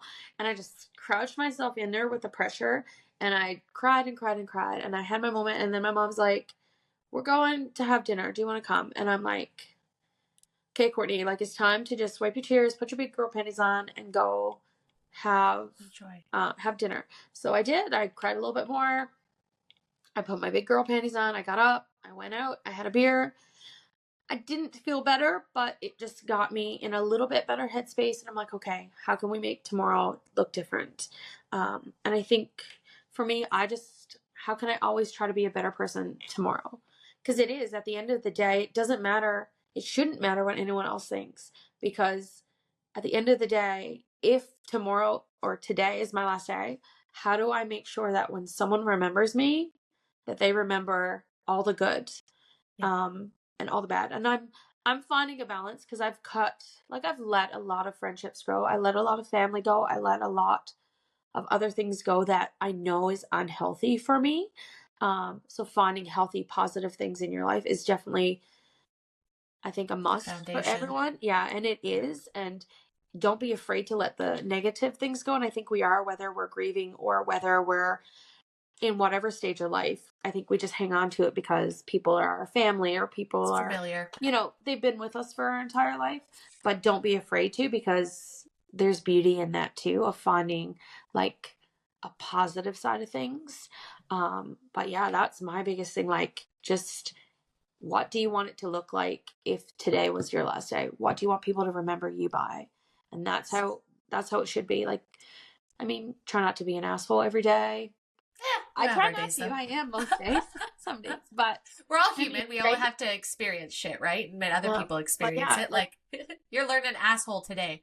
yeah, but it really comes down to perspective, because grief is something so unique. Like, it's unlike anything else. And because there is so much love, that makes grief, I think the more love there is, the harder grief is. And we, like, I don't know if you've ever seen that visual where it, like, shows there's two, like, where people think that grief starts out like this and then it grows and grows and grows and grows, and we're still in the middle. It is very much, in my opinion, not that way. Grief, it stays the same. We just grow around it, and we learn how to handle it differently. And there'll always be times, like graduation is going to be one. When she gets married is going to be one. Like our first Christmas without him, his first birthday, my first birthday, like all those times were hard. I actually found the second year worse than the first, and this year a little bit more than the previous one. But I think if we just learn how to be good humans and do what we need to, and make sure that we're happy with ourselves, who gives a fuck what anyone else thinks? 100%. What's your footprint, right? Like you said, like it's such a double-ended sword. It's like, I if I hated, like, not that anybody would be not upset if someone died, but you know what I'm saying? Like if it was like, I imagine if someone's has an abuser and something happens to them, obviously they're not going to be as sad as someone that loves someone. So it's like, how like to your point, the more you love, the bigger the grief. And so it's like, it's such a double-ended sword because it's like, this hurts so much and it's so beautiful to have had that. But then, you know what I mean? And I think that's why a lot of people block themselves out when they go through experiences like this, because like, you know, you think, well, I just don't want to ever go through that again. Right. Like, and I think that's what I did when it happened to me at a younger Yeah. age, not as close, but just a small Yeah. visual of someone that I was dating. It was like, it passed away. Like I would never know if we got back together. I would never know if we would have had a So what? friendship or all these what ifs, right? And it's like, and a smaller version, not even compared to you, but even then, 10 years later, I'm still thinking like, oh, I wonder what if would have happened if he, you know, if he didn't have that accident, he was still around, what would that look like? Who would I be? But then reverting back to, people always wonder why I was so grateful. And it goes back to, well, my friends didn't live past 26 years old, so I'm going to live every fucking day like it could be my last and that I'm grateful for it, because I don't know how I got to bypass those ages and Yeah. I'm still here, because I did a lot of stupid shit back in the day, you know, and even not doing stupid shit. So I just think that, you know, for me as a flag and for everybody else is, really do a check of your life. To your point, are you people pleasing and wasting time on people Yeah. you shouldn't? If you know something tragic like this happens, is that where you'd want to place your energy? Are those the people that are going to support you? And not saying that you would ever know when a tragedy happens, but just doing a real inventory of the people around you, you know, making sure you're really cultivating good relationships. And that's the thing about you, is that's why everyone's so positively impacted by you, that it's just, that's why everyone wants to be there for you, because you've been that person. You've been that. You're not just a people pleaser, you're a selfless person, right? Even in the middle of your grief, you're just like, how can I still show up to be a better person? Like, the world doesn't deserve you, girlie. That's all I'm saying. And we're just, I don't know where these things come up. I know it does it all the time at the weirdest time. I know. And then I try to do it and it doesn't work. I'm like, okay, this is bullshit. But I like, thank you so much for sharing all of this honesty and realness. And I hope that it's something that's cathartic for you. And I feel like I said, everything that you've gone through, you have shared on the show, because you're like me, talking about it just gets it out of my head, right? Yeah. And it doesn't stay in your head, and you can heal a little tiny bit more and just let people know that they aren't alone. Because I don't know, we tend to kind of stay alone when we're in that place, but you don't have to. Like, there are other people that are going through it, and sometimes it is better, like, to be with someone who has gone through it or who is going through it at the same time, just so that, you know, you have a friend who very much understands. And I reach out to my two friends who are in the same boat as me with losing a spouse and being like, am I crazy because I did this? And I ask them rather than people around me, because no one else around me understands, which I am, like I said, I'm very grateful for, because I would never want to be in a position. But if one of my friends ever is, I'm hoping that I will be their first call, because like, it is something that I would 100% support someone in, because I was, even though no one had gone through it, the support that I had was like greater than I could ever expect. But it's something that I would fly to a different continent for someone that I loved if they were in the same position for me, because it is very much something that you should never go through alone. And if you are doing it alone and you're in your little circle, people are going to probably hate this, but take that as a blessing, because it means that other people don't have the experience the same tragedy that you have too. So there is beauty in that as well, because, you know, you don't want anybody to have to feel that way. No. Yeah. And for anybody out there too that's like out on the roads, right? Just like slow it down. Yeah, we all just want our family home safe. Like, we all just, and I'm very much one, like, if we are out and I'm like, text me when you get home to let me know you made it home safe, because I very much will worry. And if I don't hear, and then the next morning, like, no, like, I fell asleep, and I'm like, I understand, but I like didn't sleep because you didn't let me know that you were home safe, or, you know, which it's stressful in itself, but it is. And I've always said that person anyway before. Yes, you were. I was going to say yes, but yes. I'm very much more so now. Even still, like, where you worry a little bit more. I'm getting better. It was very bad right at the beginning, because my best friend's husband, he drives it all the time.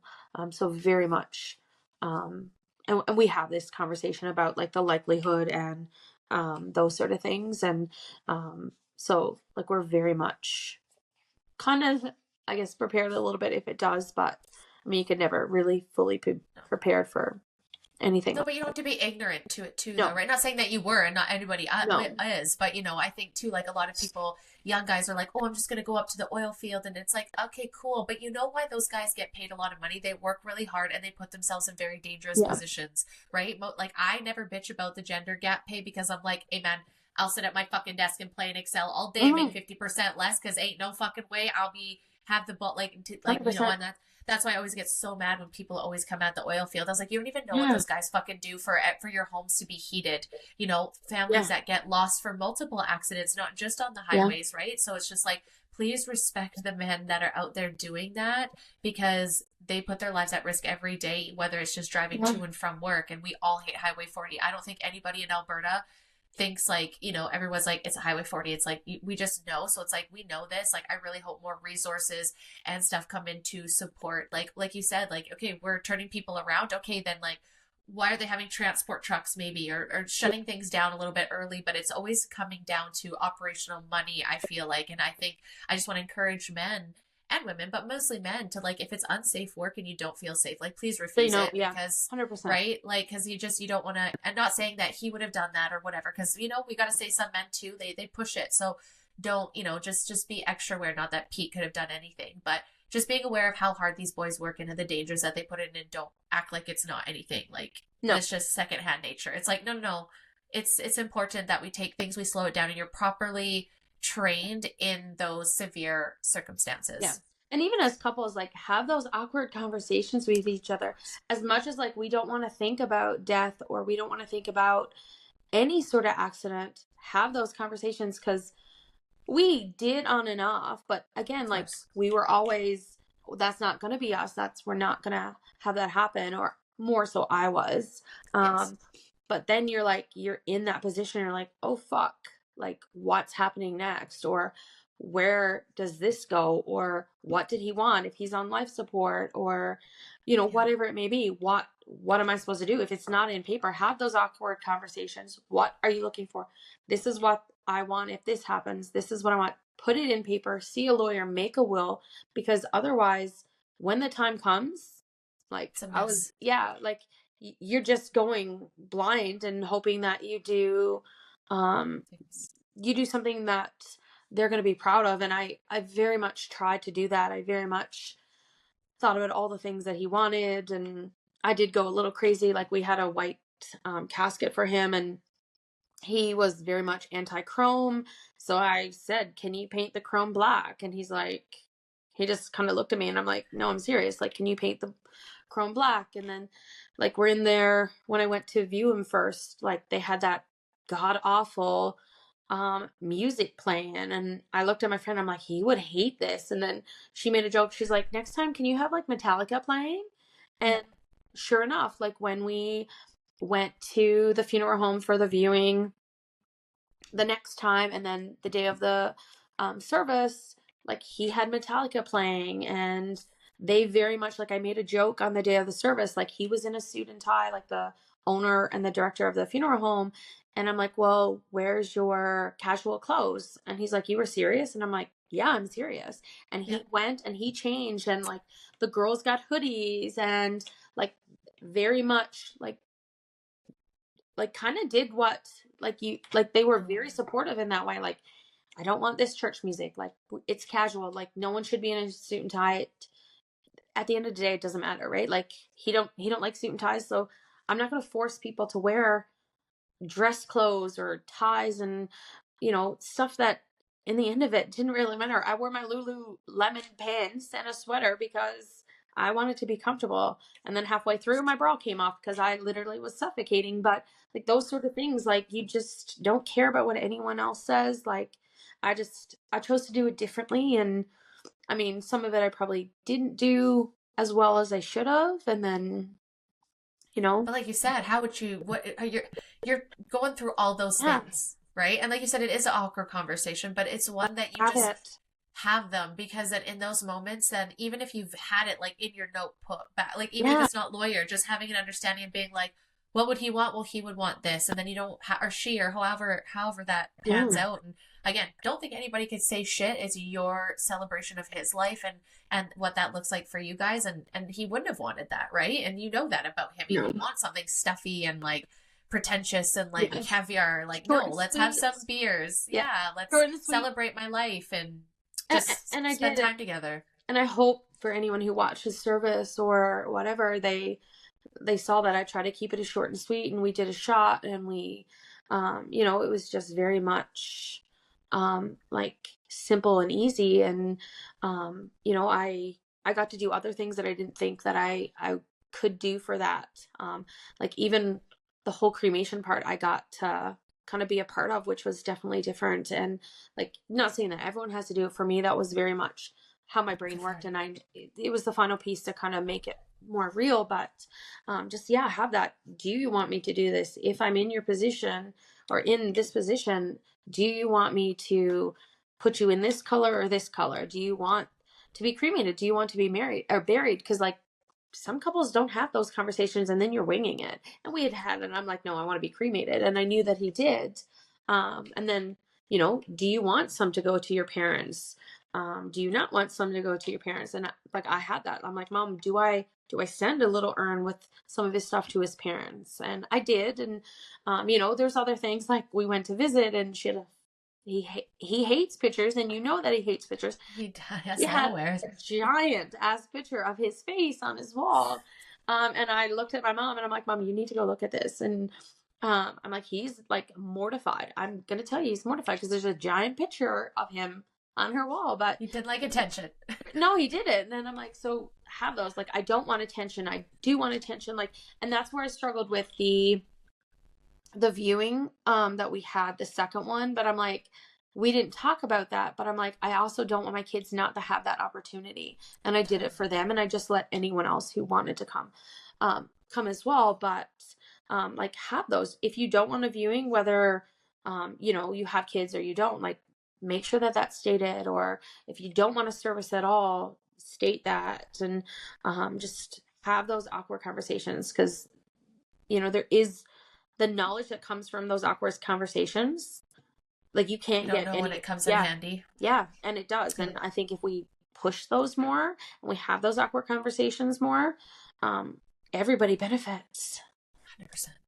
And it's like, and to your point, like all awkward conversations, all uncomfortable conversations, Yeah. because, you know, I think we're very privileged maybe in our lives to be like, oh, you know, like these things don't happen until, not privileged, but Yeah. we're not aware of things until it happens to us, right? And so it's just like, I always take these moments of like, okay, what did this person go through and what are they saying, and listen to their advice, right? Like, Yeah. it doesn't have to be like, you know, necessarily just be like, hey, I would like to have a conversation about this. And it doesn't have to be this moment, but like, are you willing to have that? When's the appropriate time for us to have the conversation, you know? Like, because I think it's just thinking about your future self and what you can alleviate from your spouse if they ever have to go through that, right? So it's like going through that uncomfortable now to maybe alleviate some pain, stress, thoughts. Because like you said, like there's so many questions. You don't have to answer all of them, but the basics. Yeah. Do you want a viewing? Do you want something formal? Do you want it chill? You know, you can guess the best that you can, but who the fuck is actually fully going to know, right? And please, again, give yourself grace for that, because I think you did it beautifully, and just like, and being able to provide that to your children, even though you didn't, you know, like sometimes you can't get that stuff back. So maybe, you know, being open to more things, to what other people want. Maybe you don't want a viewing, but maybe your kids do, right? Like maybe it's like, it's up to the family. Like, I don't personally care, but what you're feeling at the time, I want you to be open to doing. But by opening those conversations, I think even it just becomes awareness that it can happen. Yeah. Right? We just want to do this and put our heads in the sand for uncomfortable conversations, but I think it does everyone a disservice, because it's 100%. Part of life. And you can't just like eggshell over everything. I think me and you are very familiar with eggshelling our whole entire lives. Yeah, and I think 100%. That's why both of us are like, let's have real talk, because we both like grew up with eggshells, right? Wherever we were. And so I think as adults, we're just like, fuck these fucking eggshells. Yes, that's I'm trying to stomp on mine as much as I can. And maybe, like I said, I've gone a little bit more to the other side, than I should. But I'm very much like, I'm I'm going to say it like it is now because, like, again, and sometimes I am harder on certain people than I probably should be towards others, because I have been known to do that and someone tell me the exact same thing, and I approach it differently. But it is, have those conversations, because at the end of the day, you don't know. And then if you're in that position, you're just guessing. And I mean, and that goes, like I said, it does go for everything, whether you want to move, whether you want like 5-year plan, 10-year plan, we're going to do this and then we're going to move. Life, do you want kids? Be for real. Want kids, right? Open up, be honest and open right from the beginning, and don't be afraid. Like, even going down to like when you meet someone, like, this is what I want from a friendship. Can you offer it? No? Okay, bye. Like, don't be afraid to like say no and walk away and find what you're looking for. Those boundaries and your expectations, which I am getting into putting in place more, Better. are very much something that everyone should learn. And we didn't really grow up in a time where there were boundaries and expectations, or they weren't as like they are now. But even putting those in place for yourself, and having that where you can say no, like, this is okay, I don't want that, and just listening to the other person, being like, okay, I can respect that, but can you meet me here, rather than, you know, I don't know, I love uncomfortable conversations sometimes. Yeah. More controversial the better. No, it's not that. It's more like, why? Because we don't talk about it, because it's taboo, because it hurts. And it's like, well, why the fuck are we here as souls, as humans, then, if everything is just, life is beautiful, but in order for it to be beautiful, it also has to be very fucking dark and awful. And I think if you've seen the darkness, you very much are so appreciative of the light. And every time you go through the dark, you remind yourself, eventually I'll get to the light. Even in the darkest times, I look back and I think, how did I fucking survive that? And I did. And so that's like the catalyst of the next time. Or you could just constantly look back, and everyone's to choose what they want, but victim mentality. And I think we are just like, well, we're here. What do we get out of life? What am I learning in this lesson? Even if it's the darkest lesson, you can't see it yet. You might not. But then you'll look back and, like, honestly, where I personally, if I could just like call this here, I feel like for you in the future, like, yes, you're doing this schooling thing, and I think that's amazing, and I think you continue doing that. But I also on the side see you being that catalyst and that light for people and women that are grieving, because it isn't talked about enough, and a safe place, even that if it's just on the side, opening up just your DMs on a Sunday, just to being like, you know, talk to me through it. These are the things that I did, or even just a little guide of like, here's some affirmations that you can remind, like, people that go through that. I could never do that because I've never been through that experience, but you know, like, you can. And I know that this is going to ripple out to women that have lost a spouse, maybe even lost a friend, of, you know, of just like, what are the things, like a flag for us to be like, okay, self-check. Where are we? Where are we in our relationships? Are we having positive, good ones? Or are we got energy suckers that we're just people pleasing because we can't change? And family, super hard, right? Might be a little bit harder. But again, having those hard conversations are going to make your future so much more beautiful, right? And you just never know when you don't have tomorrow, right? So let's have those, like, and the reason why I think that we don't have the conversations is we've got some anger and animosity. And I think whoever it is, or fear or something, it's like, push through that, work through the things together, because you don't know when it's the last day. And at the same time, though, some people just don't respect your boundaries, and you can't just hold them on because something might happen and you might lose them either, right? Like, that's important too. And don't be afraid to let them go. Like, we grew up in a time where it's like, well, you have to love them because of your family. I can love them from a distance. Yes. Even if you are my family, it doesn't mean that I have to talk to you every day or see you because you aren't respecting my boundaries, or you aren't supportive, or you aren't this. Like, I don't need you in my business. I can still love you whether you're family or not, but I don't have to like conform to what you want me to be. Totally. Yeah, I want you to eat, but I don't want you to eat at my table, you know? And I think that's people. It's just like, it's not that I'm against people. It's just that I have a limited amount of energy, and I have a lot of stuff that I want to do here. I want to make a big impact. So for me, especially as we age, you know, we get a little bit tireder. Well, things are a little bit easier. We can't drink and do things as much as we used to. It's just like, I really want to evaluate, like, what impact am I leaving? What is my legacy? Right? I look at people like my friends that passed. I look at what happened with Pete, you know, look at the legacy that he left, such a beautiful, caring family with kids. He was able to grab a daughter of like crazy, what she was like 5, I think, around, like a little crazy. Yeah. 4 or 5, crazy little hooligan girl, you know, and be able to like have this beautiful father-daughter relationship. relationship as a stepfather, showing that family really is who you make it. Yeah. You know, you're able to have such a, such a, like, kind-hearted, like you just feel the like softness of Xander, just how he's just going to be that like comforting person. And the boy, does he still have amazing eyelashes? Because I still am jealous. He That does. fucker. But you know what I Very mean? He's much just so. he has the kindness of you and the like stoicness of his father, right? That just like quiet power. And that's what Pete had. He just had this like this energy that you felt super comfortable, but like he would be there in a tragedy. He'd be there to help you. He, like this big heart, but he wasn't like this like boisterous big heart. You just like, but then he'd say something and you're like, fuck, you're funny. Like, this is the things he said, like the words that he says were very impactful, right? And so he definitely knew when to wait and say them, or like he was very witty when it came to that. That was 100%. And so I encourage everyone, especially Courtney's life, to continue sharing the pieces that you love of Pete. And I think you'd be first to say that it might make me cry, but I'd rather cry and have that pain than have you guys hold back the impact he made on your life and who he was. Is that fair to say? It is very much fair. Like, don't worry about it. Like, I have watched people walk away from me in grocery stores because of the uncomfortableness. And I'm like, I didn't do anything. Like, I didn't ask for this.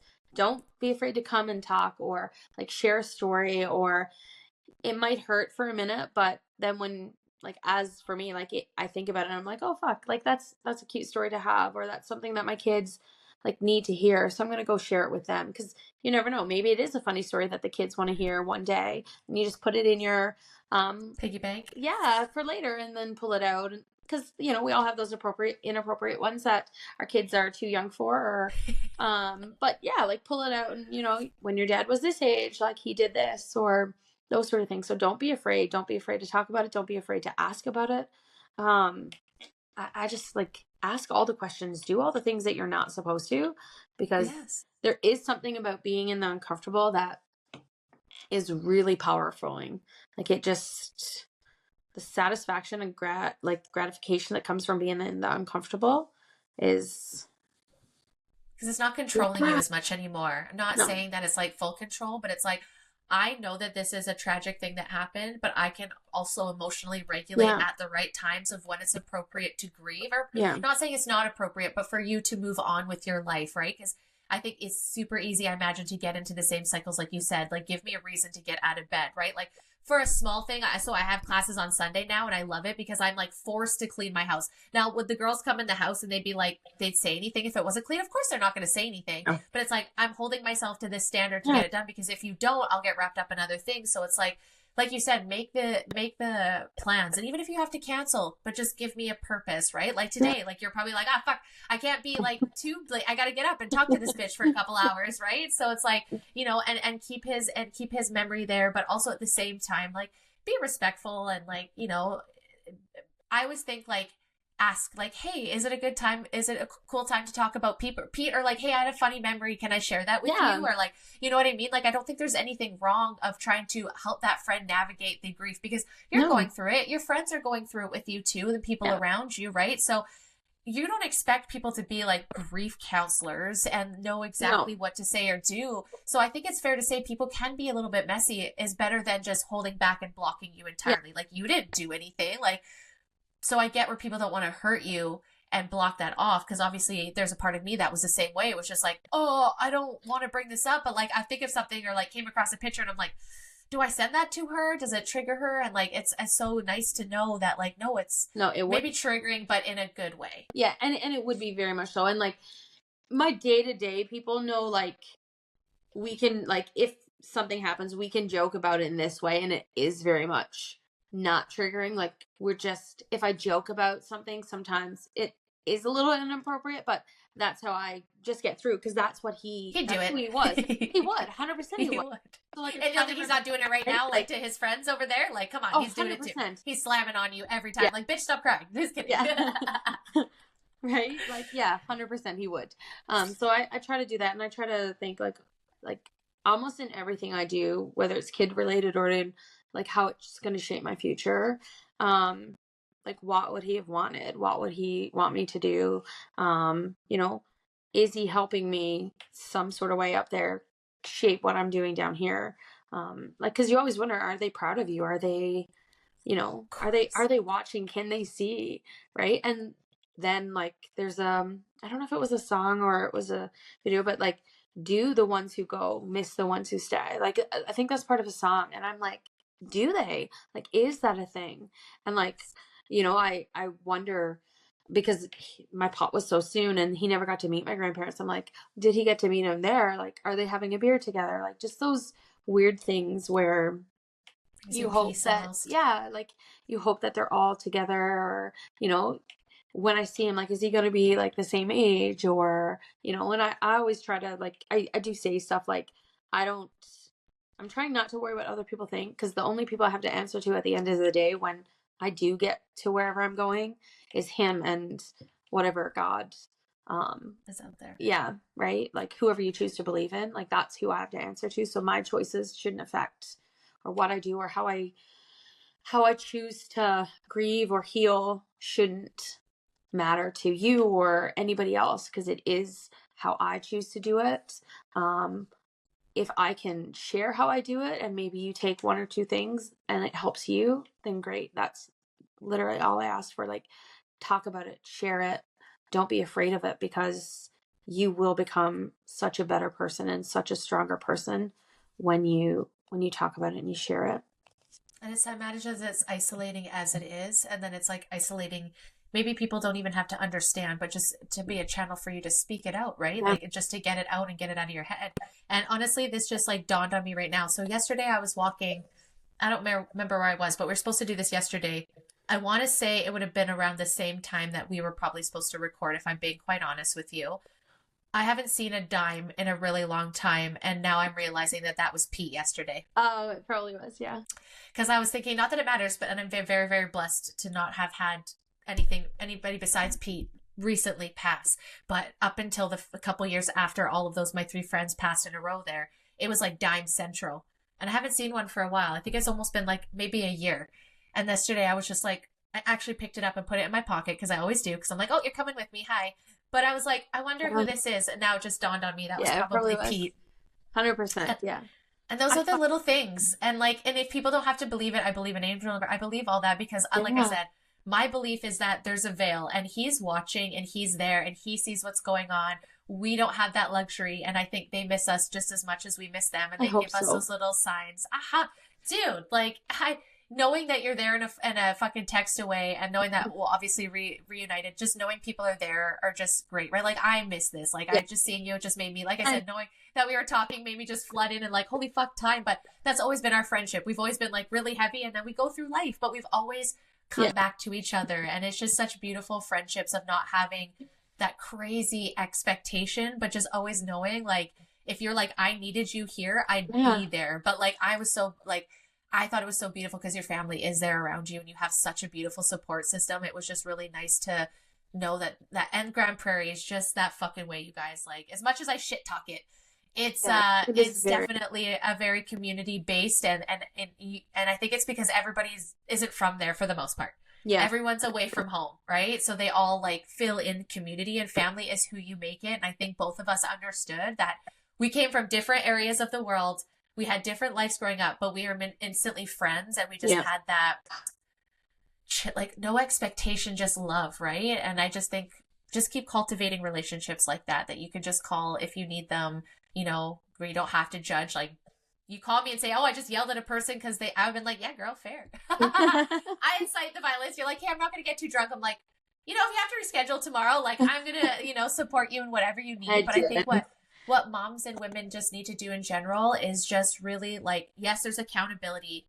Don't let yourself go too deep into that spiral because it is going to take your lives away from you, your kids. But at the same time, have grace if you have to have one of those days, one of those nights where you literally squish yourself into a closet and scream. Like, I think that's very cathartic. And I think that whatever you feel needs to get out, get it out.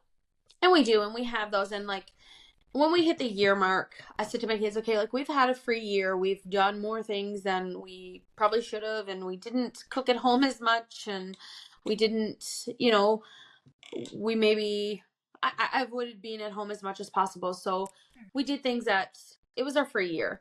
I said, but okay, now we have to slowly start getting back into like a routine and who we want to be going forward. And I always remind my kids of that. Like, when you do something, like, is this something that your dad's going to be proud of you for? Is it something like if you came home and said, Dad, like this, and he was still here and he's like, no, you shouldn't have done that. Like, think about those things. So having them in the back of our mind all the time, like, it is a memory that will never go away. And it is like someone, like, the love will always be there, which, I think, I don't know, it's going to be different to navigate through, because it is. And sometimes I have to block it out for my own purpose. But it always comes flooding back by the end of the day. Like, I'll forget about it because I need to in the moment. And then you can feel the love. And I have 2 lights in my house, just 2 that flicker constantly when they're turned on. And I'm like, can you, like, if they flicker and I'm like, can you fuck off right now? Like, I don't have time for this shit. It will stop instantly. So, like, even just that power having and knowing that they're there.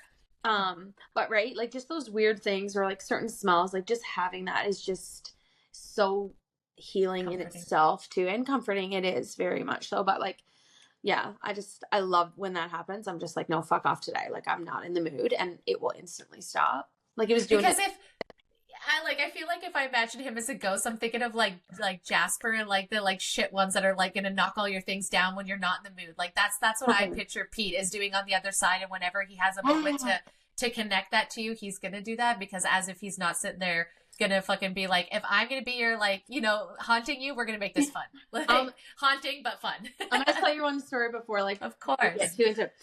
My pop, when we were home for my pop, or to see my grandparents, my dad had given my pop a gift card, or not a gift card, a Christmas card with cash in it, and my pop had put it wherever, and then, like, it was a joke, like, for the longest time when he passed away, like, my nan couldn't find the card, and I'm like, well, who fucking dies and don't tell their spouse where he put the Christmas card, right, with the money in it, not thinking that anything was going to happen. And his parents give us money and my parents give us money, so I'd just taken out all this cash, shoved it in an envelope, and we don't buy anything for ourselves for Christmas. We always went Boxing Day shopping or wherever, put it in the thing, and I just give it to him, like, here's our Christmas money, whatever.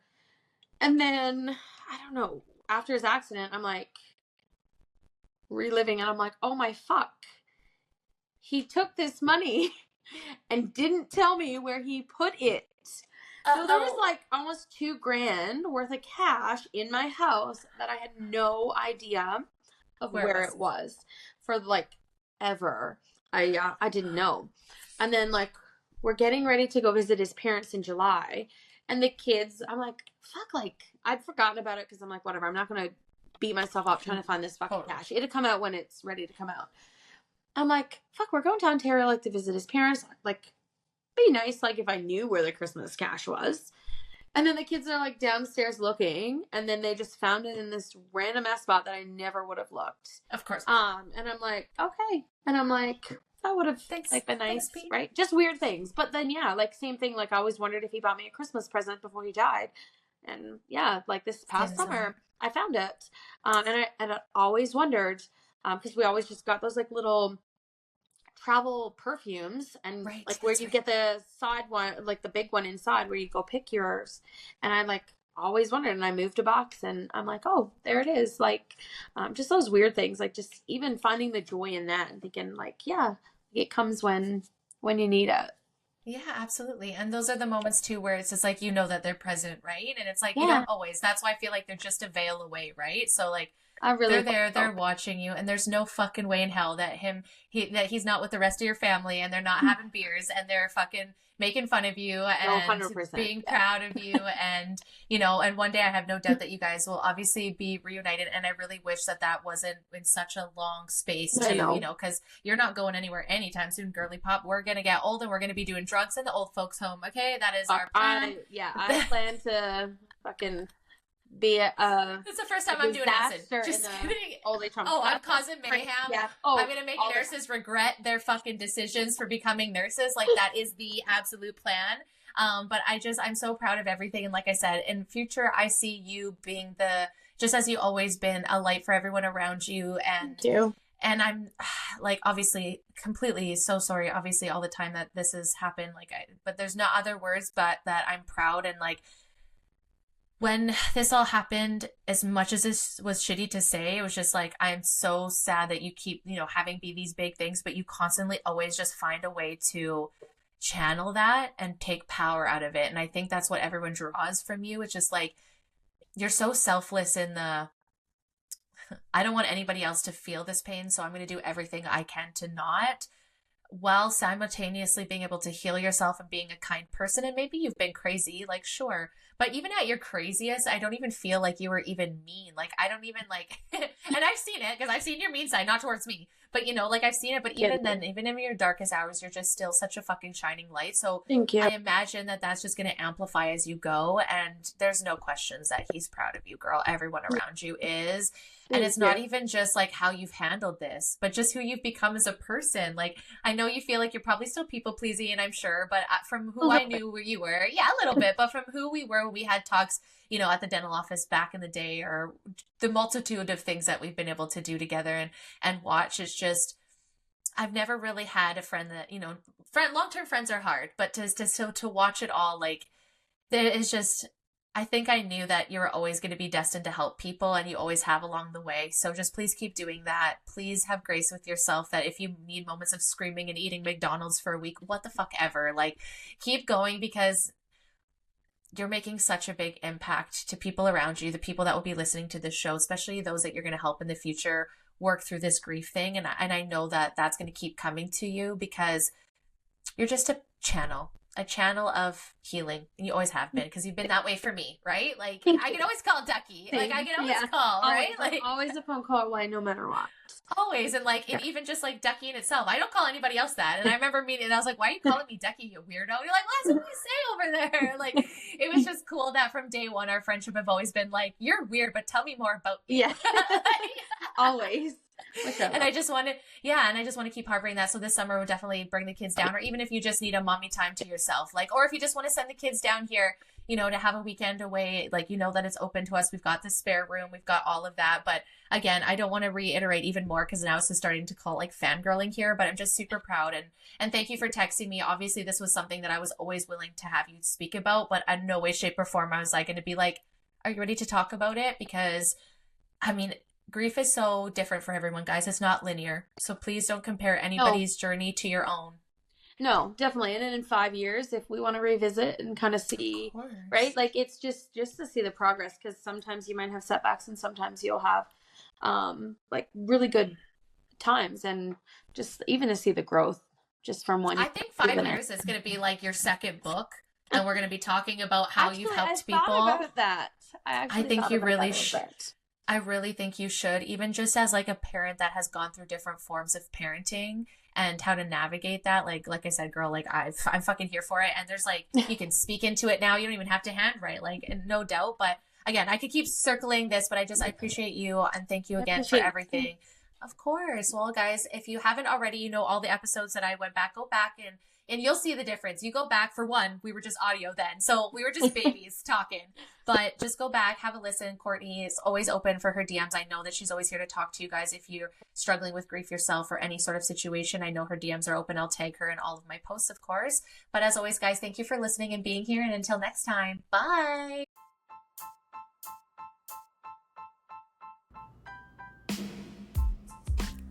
Thank you guys so much for listening. I truly appreciate the support. If you like this episode and you want to hear more, please follow the Be Real Babe podcast on Spotify, Apple, and Rumble. You can also find me at the Be Real Babe podcast on TikTok and Instagram. Until next time, guys. Bye.